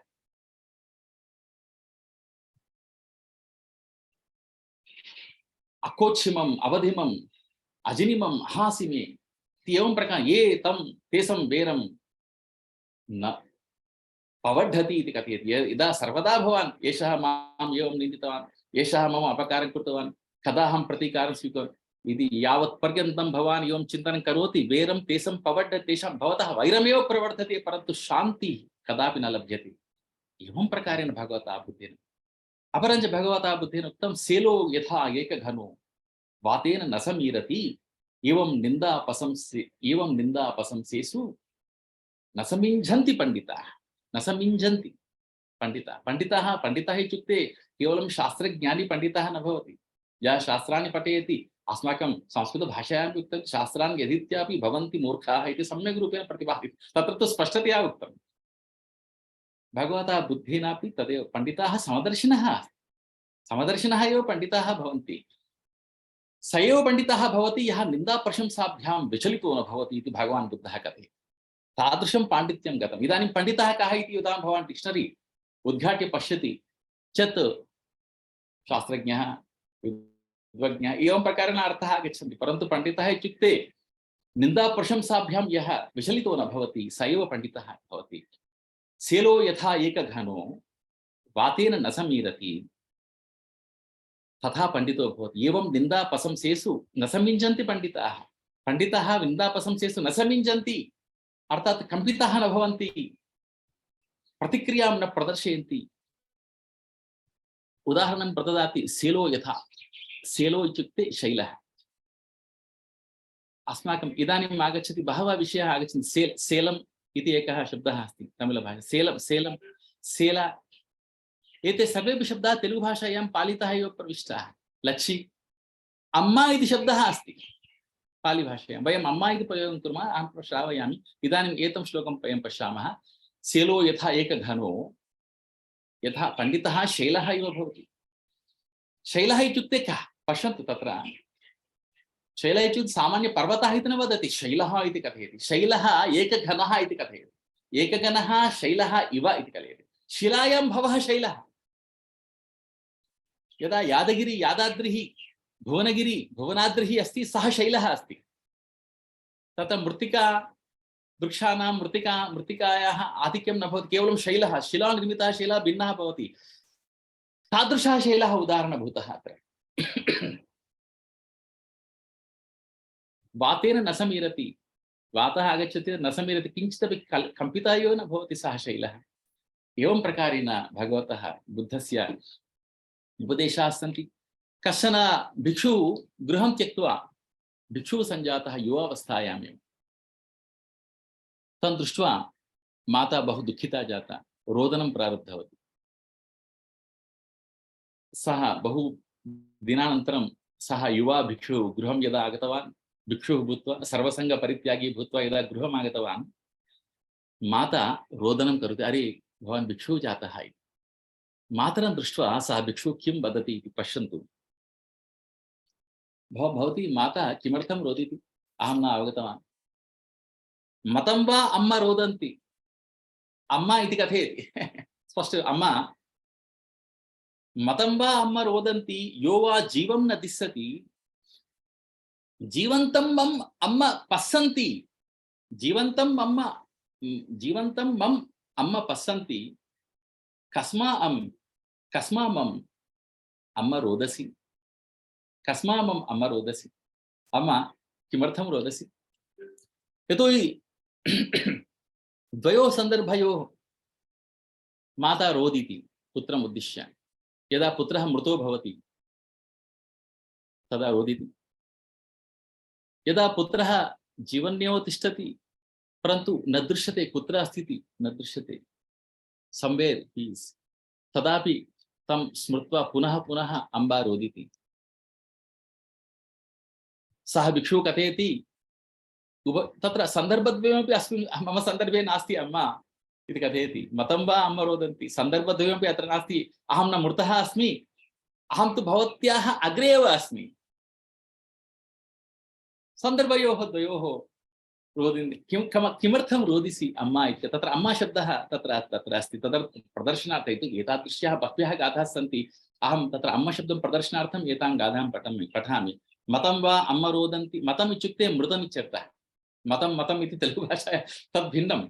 यतोहि संस्कृतस्य ऋ ववेल् ऋ यद् भवति त्रिधा तस्य परिणामः भवति, परिवर्तनं भवति पालिभाषायां। कदाचित् आ भवति, कदाचित् ई भवति, कदाचित् ऊ भवति। मृतम् इत्यत्र म्री तं मकारस्य उपरि यः रकारः आसीत्, ह्रस्व ऋकारः अत्र अकारः जातः, तदर्थं मतम् इति जातम्। ऋषिपत्तनम् इति यदासीत् वाराणस्याः निकटे, इसिपतनम् इति जातम्। इसिपतनं तत्र एवं प्रकारेण ऋषिः इति यः भवति इसि इति भवति पालिभाषायाम्। एवं प्रकारेण अस्माभिः ज्ञातव्यं। तत्र बहवः विषयाः सन्ति। तत्र बुद्धस्य उपदेशाः बहवः पालिभाषायां सन्ति। एते सर्वेपि यदा समयः समाप्तप्रायः अस्ति कृपया मां सूचयन्तु, यतोहि विषयः एतादृशः गभीरः अस्ति यत् अहं तु कथयन्नेव गच्छामि। 5 निमेषेषु यदि उत्तमं, धन्यवादः। तर्हि एवं प्रकारे इदानीम् उपसंहारात्मकरूपेण अहं कथयामि। एवम् अस्माकं बहवः विषयाः अस्मिन् प्रकरणे सन्ति। तत्र पालिभाषायाः विशेषरूपेण पाली संस्कृतयोः ऐतिहासिकसम्बन्धः इत्युक्ते पाली एकमेव विषयं वदामि। पालिभाषा वैदिकभाषायाः एव एकः प्रवाहः, छन्दसः एव एकः प्रवाहः। अपरमेकं विषयं वदामि। इदानीं वयं सर्वेपि संस्कृतं वैदिकसंस्कृतस्य अङ्गभूतम् इति वयं चिन्तयामः किल, परन्तु संस्कृतापेक्षया पालिभाषा एव वैदिकसंस्कृतस्य निकटभूता भाषा अस्ति। तत्र प्रमाणत्रयम् अहं प्रदर्शयामि। वैदिकभाषायाम् अर्थात् छन्दसि लकारः अस्ति, लकारः। अग्निमीळै पुरोहितं संस्कृते अस्ति वा? नास्ति। पालिभाषायाम् अस्ति। पालिभाषायां लकारः अस्ति। अपरञ्च बहूनि पदानि सुतनिपाते प्रयुक्तानि सन्ति। वैदिकशब्दाः एव सन्ति ते शब्दाः। भवान् कथं पालिभाषायां तत्र दूरे स्थापयति? नाहम् अवगच्छामि। बहुत्र अस्माकं दौर्भाग्यविषयः एषः अस्ति। इदानीं बहुत्र रोहतक् नगरेपि कुरुक्षेत्रेपि डिपार्ट्मेण्ट् आफ् पाली प्राकृत संस्कृति केवलं नामानि सन्ति। तत्र केवलं संस्कृतमेव इदानीम् अवशिष्टं। किमर्थं? कथम् एतत् जातं? इत्युक्ते अस्माकम् अज्ञानेन जातम् एतत्। वस्तुतः अस्माकं प्राचीनैः कियद् विचिन्त्य तादृशं नामकरणं कृतं, तादृशविभागाः प्रारब्धाः। एकवारं भवन्तः चिन्तयन्तु। शनैः तानि नामान्येव अवशिष्टानि, केवलं संस्कृतविभागः तत्र अस्ति। तत्र न पाली अस्ति न प्राकृतम्। यतोहि तत्र अपायिण्ट्मेण्ट् एव न भवति उभयोः विषयोः। तत्र अन्ततो गत्वा किं जातम् इत्युक्ते वयमेव अस्माकं संस्कृत्याः या सम्पत्तिः अस्ति तस्याः सम्पत्तिः वयमेव दूरीभूताः भवामः। अन्यदेशस्थाः इदानीं पठन्ति। किम् अस्माभिः पालिभाषा तत्र थाईलैण्ड् देशतः शिक्षणीया वा, बर्मातः शिक्षणीया वा? वयमेव पालिभाषायाः विपश्चितः स्मः। वयमेव पालिभाषायाः प्रचारकाः स्मः। सा भवति हानिः, अन्यत् किमपि नास्ति। एवं पश्यन्तु भवन्तः, वैदिकभाषायां देवासः इति एकः प्रयोगः अस्ति। देवासः तत्र बहवः शब्दाः देवेभिः इति। एते सर्वेपि शब्दाः पालिभाषायां याथातथ्यरूपेण सन्ति। देवासः तत्र देवासे, कम्मासे, धम्मासे इति। सः इति विसर्गः न भवति पालिभाषायाम्, एत्वम् आगच्छति। परन्तु शब्दः अस्ति देवासे, धम्मासे, कम्मासे इति। संस्कृते अस्ति वा? नास्ति। पाली एव वैदिकसंस्कृतभाषायाः निकटभूता भाषा अस्ति। अपरञ्च देवेभिः भद्रं कर्णेभिः शृणुयाम देवाः, कर्णेभिः देवेभिः। अत्र अस्ति पालिभाषा देवेभिः। देवेभिः इदानीमेव मया पठितं बुद्धेन बुद्धेभिः बुद्धेः तत्र रूप बुद्धैः इति रूपं तत्र नास्ति तत्र लौकिकसंस्कृते आगतम् अतोभिस् ऐस् कृत्वा बुद्धैः इति तत्र दूरे गतं संस्कृतं सम्यक् कृतं संस्कृतं तदनन्तरम् आगतं परन्तु पालिभाषा निकटवर्तिनी ओरिजिनल् अस्माकं भारतीयसंस्कृत्याः तत्र सम्पत्तिः तत्रैव दृश्यते गोनाम् इति गुन्नम् इति शब्दः गोनाम् इति वयं न वदामः संस्कृते गवाम् इति वयं वदामः गुन्नम् इति पालिभाषायां वयं वदामः पतिना पतिना इति अस्ति तत्र एमसि इति एमसे इति अस्ति पालिभा एमसि इत्युक्ते एमसे इति पदमस्ति दातवै दातवे इति अस्ति ऐकारः न भवति एकारः भवति औकारः न भवति ओकारः भवति पालिभाषायां तदर्थमेव पालिभाषायाम् अक्षराणि न्यूनानि जातानि यतोहि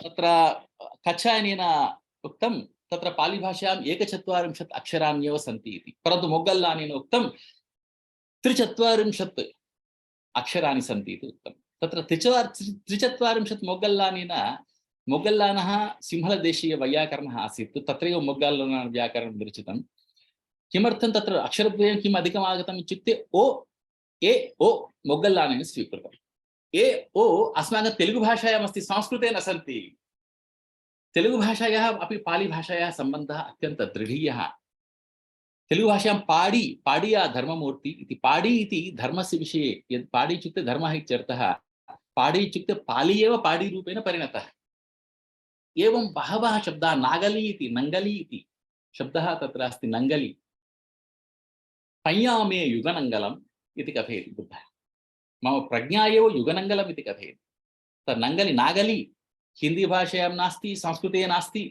पाल्याम् अस्ति तेलुगुभाषायाम् अस्ति नागली इति शब्दः एवं वयं भाषाशास्त्रविवेचनं कुर्मः प्राचीनभाषाणां विषये यदि वयं पठामः अत्यन्त अद्भुताः विषयाः दृश्यन्ते तत्र कन्नडदेशस्य कश्चन चेन्नवीरकविः इति 13 शतके व्याकरणं विरचितवान् सः लिखति बहूनां शब्दानां तत्र संस्कृतीकरणम् इति मया उक्तं किल सः चेन्नवीरकविः काशकृष्णविरचितधातुपाठस्य व्याख्यानं विरचयन् चेन्नवीरकविः लिखति तत्र धातूनां तेलुगु कन्नड तमिळ धातूनां संस्कृत व्युत्पत्तिं दत्वा संस्कृतीकरणं कृतवान् कथमित्युक्ते आटः आट आट इति वयं वदामः आटः इति उक्तवान् चेन्नवीर कथम् आटः संस्कृतशब्दः इत्युक्ते अटगतौ भ्रमति क्रीडयति इति आटः आटः आटः इत्युक्ते क्रीडनम् इत्यर्थः आटः इत्युक्ते क्रीडनम् इत्यर्थः ईटे ईटे इति वयं वदामः किल ईटे इत्युक्ते एटति ताडयति ईटगतौ ईटिः एतत् सर्वं कथमित्युक्ते काशकृष्णस्य धातुपाठेन तस्य आधारेण तस्य साहाय्येन वयं पाणिनेः एव धातुपाठं वयं न जानीमः तत्र बहवः धातुपाठाः सन्ति प्राचीनभारते कच्छायनधातुपाठः अस्ति वयं कदा वयं पठामः तदर्थम् अस्माकं जीवने एतत् सर्वं साध्यं नास्ति भगवन्तम् अहं प्रार्थये पौनः पुण्येन अस्माकं एतादृशं जन्म पुनः तत्र उस्मानिया विश्वविद्यालये संस्कृतछात्ररूपेण अहं जन्म स्वीकुर्यां पुनः पालिभाषायाः प्राकृतस्यापि पुनः अपि अहम् अध्ययनं मया प्रारब्धव्यं तदा एव कदाचित् पर्यवसितं भवति समाप्तं भवति चाकली इत्यपि शब्दः तेन प्रयुक्तः चाकतृप्तौ शीतीभावे च चाक इति धातोः चाकतृप्तौ शीतीभावे च इति चकयति चकति शीती भवति चाकलः इत्युक्ते रजकः चाकलः इति संस्कृतशब्दः एवं प्रकारेण बहवः तत्र विषयाः सन्ति अस्मिन् विषये अस्माभिः अद्यत्वे किं भवति वयं चिन्तयामः संस्कृतस्य वयं संस्कृतं वयं पठामः संस्कृतमपि वयं न पठामः सम्यक् रूपेण कः पठति उदरनिमित्तम् एव केचन छात्राः पठन्ति किञ्चित् पठन्ति केचन छात्राः किञ्चित् पठन्ति संस्कृतं तस्मिन् सन्दर्भे पाली प्राकृतयोर्विषये कथं पाठनीयं को वा शृणोति इति महान्तः एतादृशाः विषयाः सन्ति तदर्थं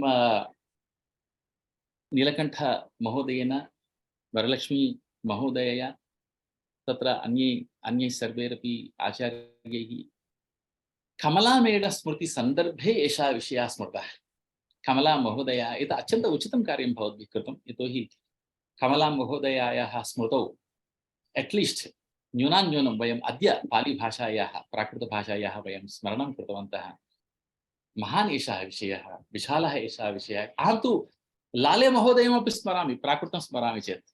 यतोहि लाले महोदयः अपि सम्यक् रूपेण प्राकृतं पाठयति स्म। ते एव अस्मान् पाठितवन्तः। कमला महोदया तु अस्मान् ध्वन्यालोकं पाठितवती आसीत् अस्माकं सन्दर्भे, अस्माकं समये। सा तु प्राकृतं जानाति एव। एवं प्रकारेण अस्माकं गुरवः ये सन्ति ते सर्वेपि निष्णाताः आसन्। तदर्थमेव तेषां कृपया एव अद्य वयम् एतत् सर्वं वयं कर्तुं पठितुं शक्नुमः।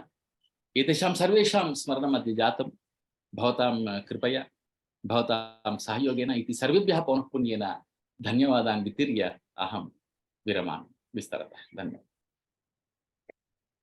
धन्याः वयम् उपेन्द्रवर्य। भवतां नैके विषयाः अत्र प्रस्तुतीकृताः वर्तन्ते इति अहो भाग्यमस्माकं सर्वेषामपि।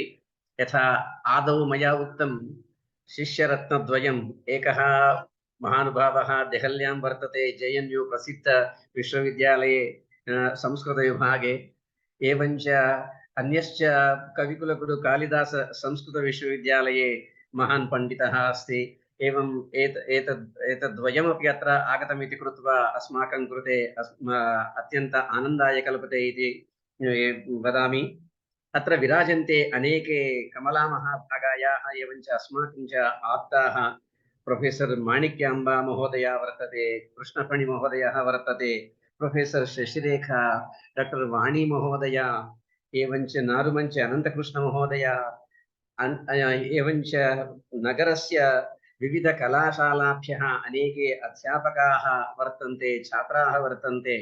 बहु वक्तव्यमस्ति, किन्तु समयाभावात् अहम् अत्र इदानीं मुख्यातिथिरूपेण अत्र सम्प्राप्तः शास्त्ररत्नाकरः, युवविपश्चित् इत्यादि बिरुदैः सम्मानितः महाकविः अस्माकं प्रियसुहृत् पेन्ना मधुसूदनः वर्तते। मधुसूदनं प्रार्थये भाषितुं। मधुसूदन। धन्योस्मि सर। कियान् समयः सर? 10 निमेषाः। अवश्यं सर, धन्योस्मि। समादरणीयाः अस्माकं भ्रातृकल्पाः नीलकण्ठं महोदयाः तथा ज्येष्ठभ्रातरः उपेन्द्रराव महोदयाः, अत्र उपस्थिताः समेहि अस्माकं गुरुतुल्याः, सर्वान् सप्रश्रयं प्रणम्य अहं किञ्चित् अत्रैव तद् अनुशक्तरूपेण विवक्षुरस्मि। अस्माकं भाग्यं यत् भारते अधुनापि एतादृशक्षेत्रे सम्यक् परिश्राम्यन्तः विद्वांसः सन्ति। अत्र विशिष्य अस्माकम् उपेन्द्रराव महोदयानां नाम अग्रगण्यं भवति, यतः सम्पूर्ण भारते एव तादृशं कार्यं कुर्वन्तः अस्माकम् उस्मानिया विश्वविद्यालयस्य संस्कृतविभागस्य यशः सर्वत्र वितन्वन्तः इमे वलसन्ति इति कारणेन अस्माकं सर्वेषामपि गर्वो वर्धते। सन्ति बहवः महान्तः, तान् सर्वानपि वयम् अद्य स्मरामः, अस्माकं श्रद्धाञ्जलिं समर्पयामः। अद्य मातृतुल्यायाः कमला महोदयायाः स्मरणं क्रियते इति सत्यमेव, यत् सर्वेपि यदा केवलं नामशेषाः भवन्ति तदा तेषां स्मरणम् अधिकं भवति। यदा ते जीवन्ति अस्मासु क्वचित् तत्र अवगणना भवति, परन्तु एताः महाभागाः यदा अस्माकं नीलकण्ठमहोदयैः उक्तं तथा यदा ताः अत्र आगताः संस्कृत अकाडेमी, तदारभ्य शनैः शनैः अस्य विकासो जातः, अस्याः परिषदः विकासो जातः इति बहवः स्मरन्ति। महान् परिश्रमः कृतः। तथा पाली प्राकृत विशिष्य प्राकृत भाषायाः प्राकृत साहित्यस्य विकासे कमला महोदयाभिः सम्यक् कार्यं कृतमिति वयं जानीमः। वज्जालग्गम् इति पूर्वमुक्तं तादृशग्रन्थानां तत्र प्रकाशनं कृतं। पुनः यदा नेशनल प्राकृत कॉन्फरेंस अभूत् प्रथमवारं हैदराबाद नगरे, तदा ताः मामपि प्रचोदितवत्यः ते त्वमपि कञ्चन विषयम् आधृत्य लेखं लिख इति। परन्तु वस्तुतः मम जीवने प्रथमः प्रयासः, अतः किमपि अजानन्नेव पुनः मया ताः प्रार्थिताः। तदा ताभिरुक्तं यत् प्राकृतसाहित्ये श्रीकृष्णकथा वर्तते, अस्माकं भागवते तु वर्तते, तद्वयमपि आश्रित्य कश्चन लेखो लेखनीय इति। तदाश्रित्य मया कश्चन प्रयासः कृतः तस्मिन् काले। कथञ्चिदपि यथा गाण्डीवं संसते इत्यादि इत्यादि तत्सर्वमपि अनुभूतं प्रथमवारे। तदनन्तरम् अग्रे गतमिति अन्यत्। एवं प्राकृतभाषा वर्तते, प्राकृतसाहित्यं वर्तते, तत्र बहु एतादृशम् अस्ति इति तदैव ज्ञातं। तत्पूर्वमपि अस्माकं MA काले अपि गोपाल रेड्डी महोदयैः, कमला महोदयाभिः ते पाठ्यांशाः पाठिताः। अतः क्वचित् कौतुकेन निरीक्षणं कृतं, कथं वा एते शब्दाः परस्परं सम्बद्धाः, अस्माकमेव शब्दाः अन्यत्रापि कथं वर्तन्ते इति अस्माभिः केवलं निरीक्षणं कृतं। तत्र विशिष्टः कश्चन परिश्रमो न विहितः। परन्तु मया एतत् अवलोकितं यत् तस्मिन् काले आन्ध्रदेशे प्राकृतसाहित्यं, प्राकृतवाङ्मयं, प्राकृतव्याकरणम् इत्यादि जानानाः केवलं कमला महोदयाः आसन् इति। यथा आचार्यैः उक्तं पूर्वं, संस्कृतमेव आश्रित्य बहुकार्यं कुर्वन्ति, अन्यत् असंस्कृतमिति मत्वा परित्यजन्ति इति कारणेन अस्माकं मौर्ख्यं, दार्ष्ट्यमिति बहु उक्तं, तत्सर्वमपि अहम् अङ्गीकरोमि। यतः सत्यमेव वयं सर्वेपि संस्कृते एव निरताः, संस्कृतसेवां कुर्वाणाः वयं तत्रैव गताः। यथा वदन्ति भर्तृहरिः काव्ये भवति तथा अस्माकमपि अत्र एवं कालो गतः यत् एकस्यापि साहित्यस्य आस्वादः सम्यक् न प्राप्तः इति कारणेन तत्रैव कालः नीयते इति। परन्तु एतदपि अवगन्तव्यमिति, भाषाणां वा परस्परसम्बन्धावगमन प्रयासे अस्माभिः इतरभाषा अपि सम्यक् आकलनीयाः।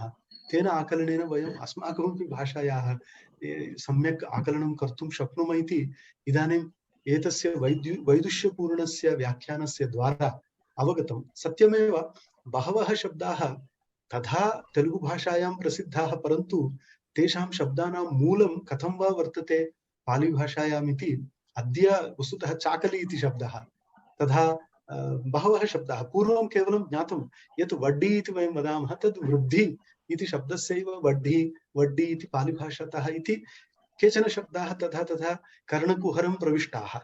तदनन्तरं मध्यकाले पी श्रीनिवास महोदयेन प्राकृतव्याकरणे साहित्ये च यदा कश्चन परिश्रमः कृतः, तदा तदा अस्माकं चर्चा सन्दर्भे केचन शब्दाः श्रुताः इति तावन्मात्रमेव।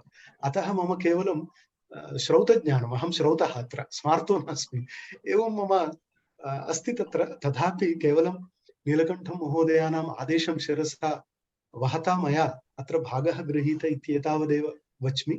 यतः तत्र उभयत्रापि मम गतिर्नास्ति। तथापि भगवतः बुद्धस्य जीवनविषये, उपदेशस्य विषये आबाल्यात् मम काचन अनुरक्तिरासीत्। किन्तु महाकविः असि। किमपि सर्, परन्तु यथा यथा अन्तःप्रेरणा भवति तथा तथा अहम् अग्रे प्रवर्ते इति मम एका भावना। तर्हि तस्मिन् काले भगवतो बुद्धस्य जीवनं तथा उपदेशाः इति अत्यन्त प्रीतिरासीत् मनसि। अतः यथाशक्ति तत्र अध्ययनं कृतं। यथाशक्ति तत्र तत्र एते ग्रन्थाः, ये केचन ग्रन्थाः प्राप्ताः तेषां यथाशक्ति अवलोकनं च कृतं। तन्मध्ये राहुल साङ्कृत्यान् महोदयेन यथा तस्य जीवनं तपसा विन्दते महदिति मया रचितमासीत्, तद् गुञ्जारव पत्रिकायां 10 वर्षेभ्यः प्राक् प्रकाशितं लघुकाव्यं। तदा तस्मिन् काले मया सम्यक् तद् जीवनम् अधिगतं, यत् बाल्यादारभ्य कथम् अस्माकं सनातनधर्मस्य अध्ययनं कृतं, तदनन्तरकाले बौद्धदर्शनस्य, विशेषतः बौद्धन्यायस्य अध्ययनं कृतं, बहवः बौद्धग्रन्थाः अत्र आनीताः इत्यादि पठित्वा किञ्चित् प्राप्तप्रेरणोऽभवम्। परन्तु मम अध्ययनं न जातं, यतः तद् भिन्नमेव। मया तु एतदेव करणीयम् इति किञ्चित् काञ्चन सीमां कृत्वा मया अग्रे परिश्रमः कृतः। परन्तु तस्मिन् काले धम्मपदस्य पाठनं मया कृतम्। अत्र अस्माकं विश्वविद्यालये धम्मपदम् आसीत् तदा भगवद्गीता धम्मपदमिति तुलनात् दृष्ट्या यदा पठितं तदा ज्ञातं बहवः श्लोकाः एतैः ततः स्वीकृताः तैः इतः स्वीकृता वा इति तावत् सौसादृश्यं विद्यते इति स्पष्टं भाति। तदा अवलोकितम् अच्छा एते श्लोकाः अत्यन्तं रम्याः अनन्तरम् अवगन्तुं शक्यन्ते इति। तदनन्तरं मम कश्चन छात्रः विज्ञप्तिमात्रता सिद्धिम् अधिकृत्य एक रिसर्च् कृतवान् तदा किञ्चित् तदपि विज्ञानवाद बौद्धानां विषये अधिगतं तदा तदा किञ्चित् अवलोकितं। तर्हि एवं सम्पूर्णतया अध्ययनं कृतमिति नास्ति परन्तु यथाशक्ति अध्ययनं कृतं तदा अवलोकितं यत् न केवलं भाषादृष्ट्या परन्तु दर्शनशास्त्रदृष्ट्यापि एतेषां पाली भाषास्थग्रन्थानाम् अध्ययनं करणीयम् इति सम्यक् मनसि स्थितम्। अत्र एकदा महान् कश्चन समावेशः कृतः योगशास्त्रस्य तदा बौद्धयोगविषये वक्तुम् अहम् आमन्त्रितः आसम्। तदा मया दृष्टं विशुद्धिमग्ग इति एकः ग्रन्थः। विशुद्धिमग्गग्रन्थे उपचत्वारिंशत् योगध्यानप्रकाराः कथिताः। विपश्यना इति एकमेव जानीमः परन्तु बहवः ध्यानप्रकाराः कथिताः। यथा आचार्यैः पूर्वम् उक्तं तदा विदिशा इत्यादि प्रदेशेषु विहरन्तः यदा भगवन्तः आसन्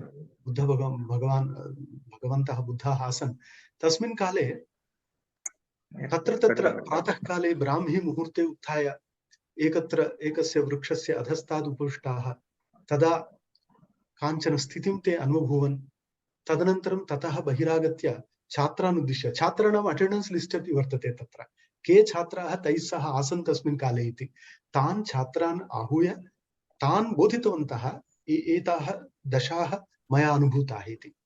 तदा पुनश्च तुलनादृष्ट्या यदा मया अवलोकितं तदा वस्तुतः ऋतंभरा प्रज्ञा वा भवतु तदा अग्रे धर्ममेघसमाधिर्वा भवतु तदा शब्दवती रूपवती इत्यादि विषयवती प्रवृत्तिर्वा भवतु एते सर्वेपि विषयाः योगे वर्तन्ते। एते विषयाः कथम् अन्यत्र प्रविष्टाः इति तु स्पष्टं यतः एतेभ्यः आचार्येभ्यः प्राक्काले एव अवर्तन्त एते भगवन्तः। अतः ते पूर्वं योगम् अधीत्य तत् निराकृत्य स्वकीयं योगं निर्मितवन्तः इति वयं जानीमः परन्तु तेषामपि योगम् अर्थात् भगवतां बुद्धानामपि योगं पठित्वा अन्यैः तत्र कश्चन परिष्कारः अपि कृतः। अतः महर्षेः पतञ्जलेः योगसूत्रेषु वयं यथा पश्यामः तत्र बहवः विषयाः बौद्धधर्मेण वा बौद्धदर्शनेन वा प्रभाविताः दृश्यन्ते। बहवः तथा न स्वीकुर्वन्ति ते वदन्ति वस्तुतः एतेन बौद्धाः प्रभाविताः इति परन्तु बौद्धधर्मः पूर्वमेव आसीत्। तत्र भाषाप्राधान्यं भावनाप्राधान्यम् उभयमपि वयम् अनुशीलयामश्चेत् तत् स्पष्टं भाति यत् पूर्वमेव भगवतो बुद्धस्य धर्मः आविरभूत् तस्यैव प्रभावेन अग्रेपि एते सर्वेपि स्वकीयं ग्रन्थं रचितवन्तः इति तु स्पष्टम्।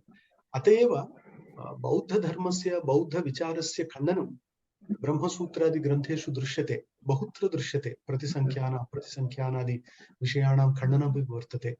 अतः सर्वथापि तत्पूर्वम् आसीत् इति तु स्पष्टं परन्तु तत्पूर्वम् अस्माकं सनातनधर्मः नासीत् इति वक्तुं न शक्यते यतः वेदाः आसन् तर्हि यथा आचार्यैः उक्तं तत्र नमो भरन्त एमसि इत्यादि शब्दाः वेदे वर्तन्ते।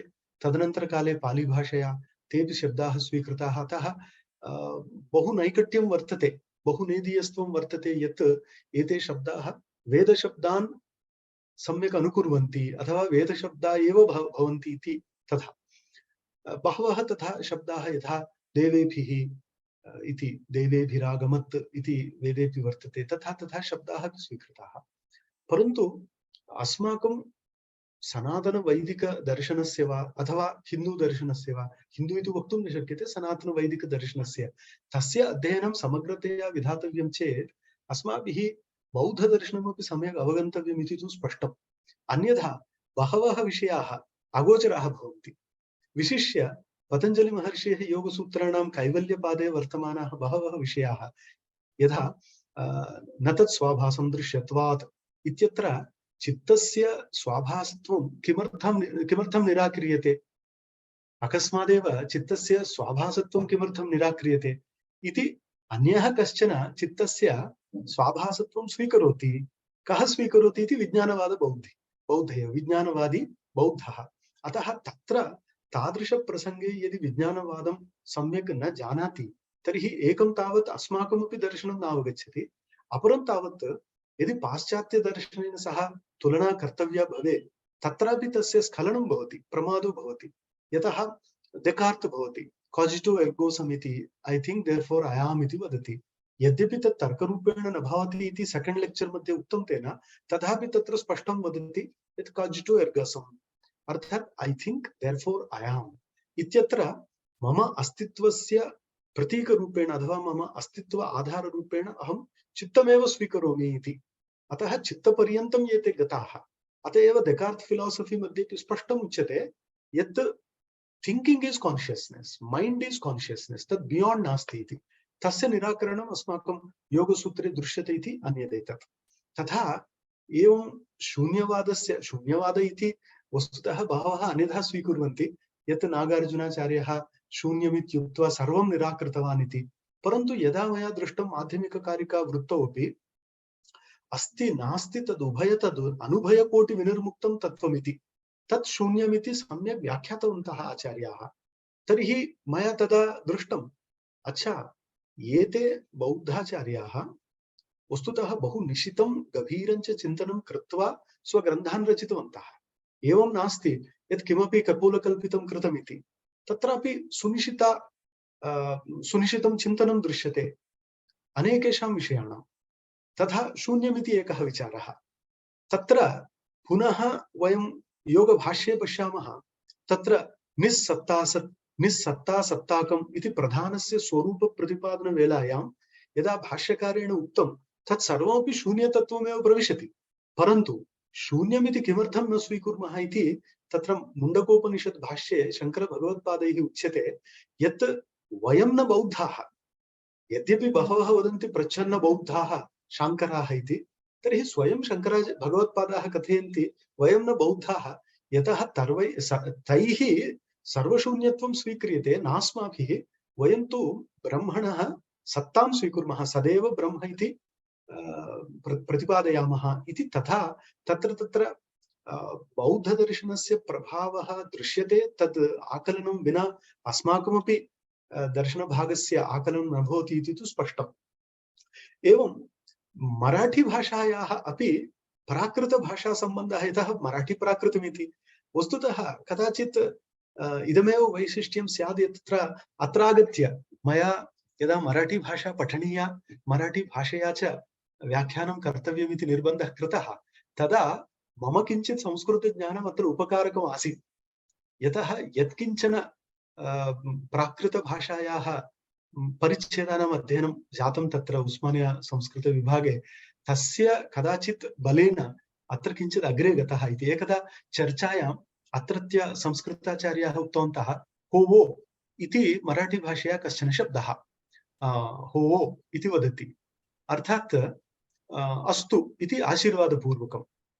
तर्हि महोदयाः वदन्ति स्म चर्चायां कथम् आगतं स्यात्। अहम् उक्तवान् तद् वस्तुतः प्राकृतभाषायां भवतु इति संस्कृतशब्दस्यैव होवो इति भवति खलु। अतः प्राकृतं कथं मराठी भाषारूपेण अत्र विलसति, अन्यभाषारूपेण अन्यत्र विलसति इति तु वयं स्पष्टं जानीमः। तर्हि मनसि एवं गाढं प्रतिभाति यत् यदि वयं पालीभाषां वा प्राकृतभाषां वा सम्यक्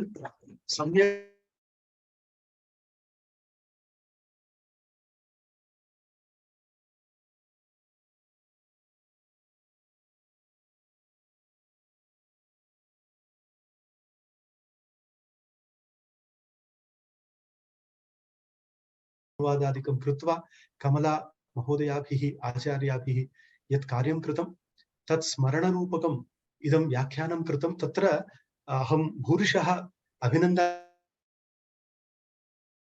यद्यपि कनीयान् तत् भूरिशः अभिनन्दामि नीलकण्ठ महोदयान् यत् महता हृदयवैशाल्येन एतादृश कार्यक्रमाः क्रियन्ते। अन्यथा तावत् बहवः विस्मरन्ति अथवा विस्मृतिं नाटयन्ति। तथापि आचार्याः अविस्मृत्य अद्य दिने एतादृशं व्याख्यानं आयोजितवन्तः इति भूरिशः अभिनन्दनानि। तत्रापि औचित्यमेकं वदामि यत् तत्र तादृश व्याख्यानं कर्तुं अन्तर्राष्ट्रीय ख्यातिमन्तः अस्माकं ज्येष्ठाः उपेन्द्रराव महोदयाः आहूताः इति सुवर्णस्य सौगन्ध्यमिव। अन्यथा तावत् अस्माकम् आन्ध्रदेशे इदानीं तिरुमल रामचन्द्र महोदयाः न सन्ति, कमला महोदयाः न सन्ति।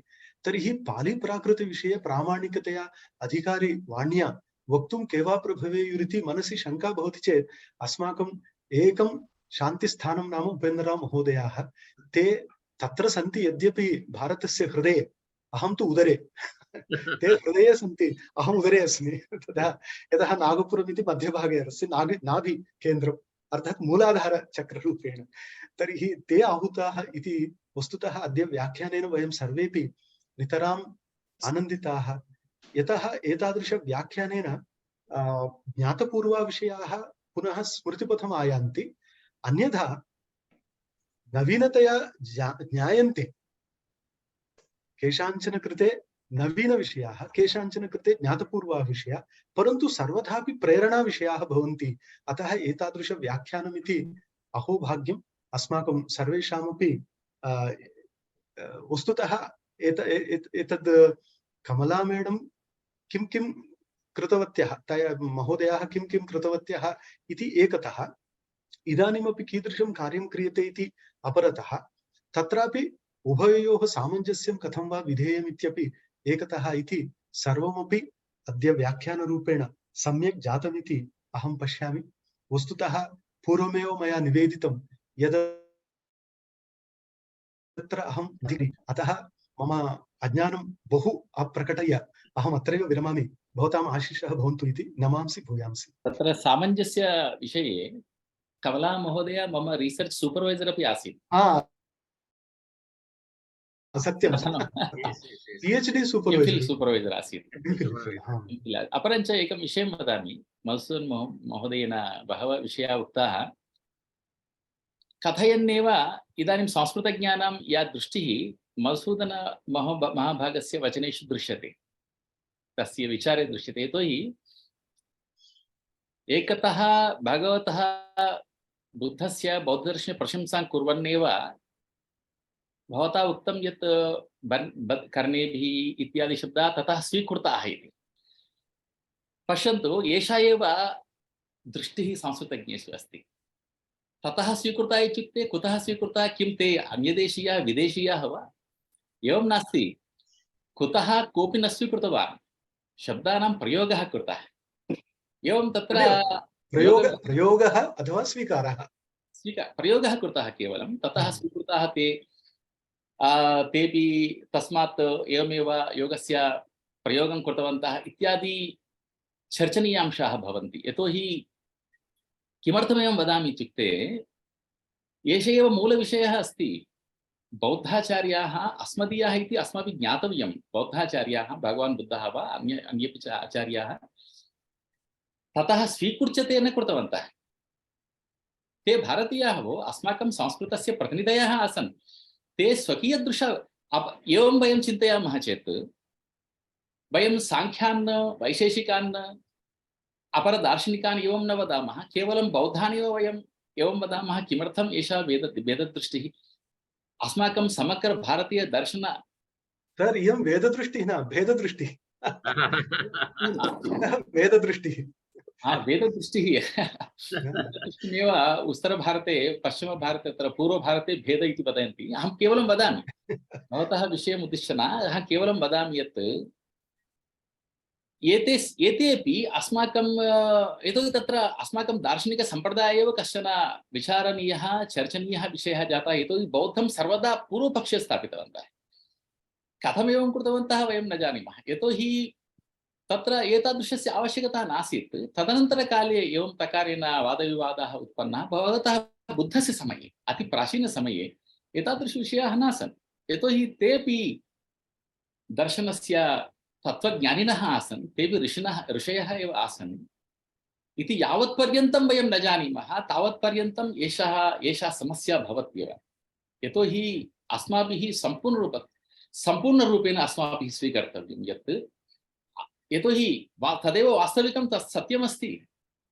बौद्धाचार्याः इत्युक्ते के भिन्नाः न सन्, ते एषः सम्प्रदायः एषः विचारः अपि कश्चन भिन्नः सम्प्रदायः नासीदेव। यतोहि अस्माकं प्राचीनभारते विचाराणां तत्र स्वेच्छा आसीत्। तर्हि साङ्ख्यदर्शने सम्यक् रूपेण वेदानां प्रशंसा तु न कृता, कथं साङ्ख्यदर्शनं तत्र आस्तिकदर्शनं जातम्। एवं तत्र बहवः विषयाः जाताः सन्ति। साङ्ख्यदर्शनस्य विषयः प्रायः तादृशः एव विषयः बौद्धदर्शने उक्तः, दुःखत्रयाभिघाता जिज्ञासा, भगवतः बुद्धेनापि दुःखस्य विषये एव प्रोक्तम्। एवं यतोहि दुःखमेव प्रधानकारणं भगवतः दर्शने, यतोहि चतुरार्यसत्ये अर्थात् चतुर्षु आर्यसत्येषु दुःखमेव प्रथमम्। एवम् अस्माभिः चिन्तनीयं, यतोहि एतावत् पर्यन्तं वयं न चिन्तितवन्तः, इदानीं वा वयं चिन्तयामः यत् यतोहि वयमेव अन्यः एकः सम्यक् रूपेण सम्प्रदायः अस्ति, नवीनबौद्धसम्प्रदायः, ते तु सर्वदा विभागं कर्तुं कृतवन्तः एव। अस्माकं महती हानिर्भविष्यति भारतीयसंस्कृतेः। तदर्थम् अस्माभिः दृढतया एषः विषयः अवगन्तव्यः यत् अस्मदीयः, एषा परम्परा अस्मदीया, एषः विचारः अस्मदीयः इति अस्माभिः चिन्तनीयं। वस्तुतः वास्तविकं तथ्यमपि तदेव। धन्यवादाः उपेन्द्रवर्य एवञ्च मधुसूदन। अत्र यथा मया उक्तं पूर्वम् अनेके वर्तन्ते विद्वज्जनाः। माणिक्याम्बा महोदया वर्तते, शशिरेखा महोदय। माणिक्याम्बा महोदयां प्रार्थये अहं। మేడం ఒక 2 నిమిషాలు మాట్లాడతారా?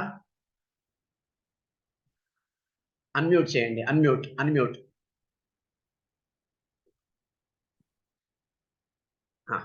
अभ्यास अभावेन अहं संस्कृत भाषायां वक्तुं नार्हसि। తెలుగులో మాట్లాడండి. చాలా సంతోషం అనిపించింది. నాకు ఈ మెమోరియల్ లెక్చర్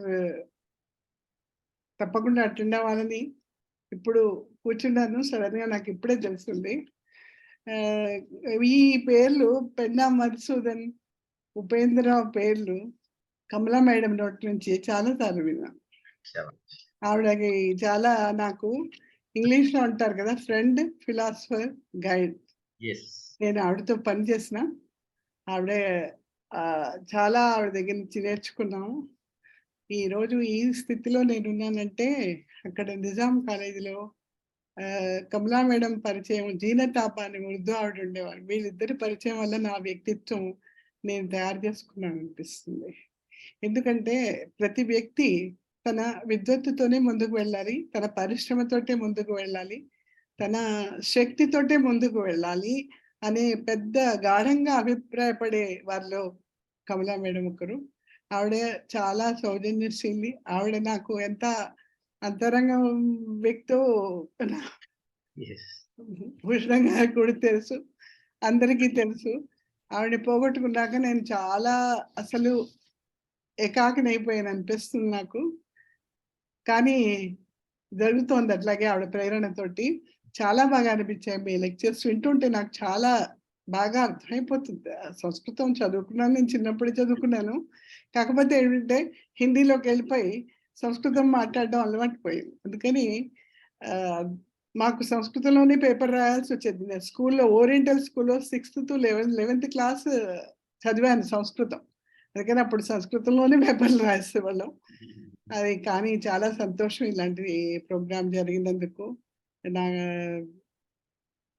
చాలా డైరెక్టర్ నీలకంఠం గారికి, మీ వక్తలైన ఉపేంద్రరావు గారికి, పెన్నా మధుసూదన్ గారికి చాలా శుభాకాంక్షలు ఆశిస్తున్నాను. ఎందుకంటే నేను వయసులో పెద్దదాన్ని, ఎందుకంటే లేదు, వయసులోనే పెద్ద. మీరందరూ చక్కగా సంస్కృతం వింటుంటే ఎంతో ఆనందంగా అనిపించింది. నేను చిన్నప్పుడు విన్న సంస్కృతం గుర్తొస్తుంది ఈ ప్రోగ్రామ్ లో కూర్చుంటే. లేకపోతే ఎక్కడ సంస్కృతం వినిపించదు కదా. చాలా బాగా మాట్లాడారు ఇద్దరు కూడా, సహజంగా సరళంగా చక్కగా పాండిత్యంతో కూడి మీ విద్వత్తు, మీ రీసెర్చ్ అంతా దాంట్లో కనిపించేట్టుగా మీరు ఎదిగినందుకు మన రత్నాలు హైదరాబాద్ రత్నాలు మా మీరు అంత బాగా ఎదిగినందుకు చాలా సంతోషం అనిపించింది. మీ అందరికీ శుభాకాంక్షలు. నమస్కారం. ధన్యవాదాः శశిరేఖా మహోదయం प्रार्थयेऽहं महोदय माणिक्यांब महोदय परिचयः संक्षिप्तरूपेण दीयते, अहं न जानामि सम्यक् रूपेण, कृपया भवान्। प्रोफेसर माणिक्यांब महोदय हिंदी डिपार्ट्मेंट हिंदी विभागे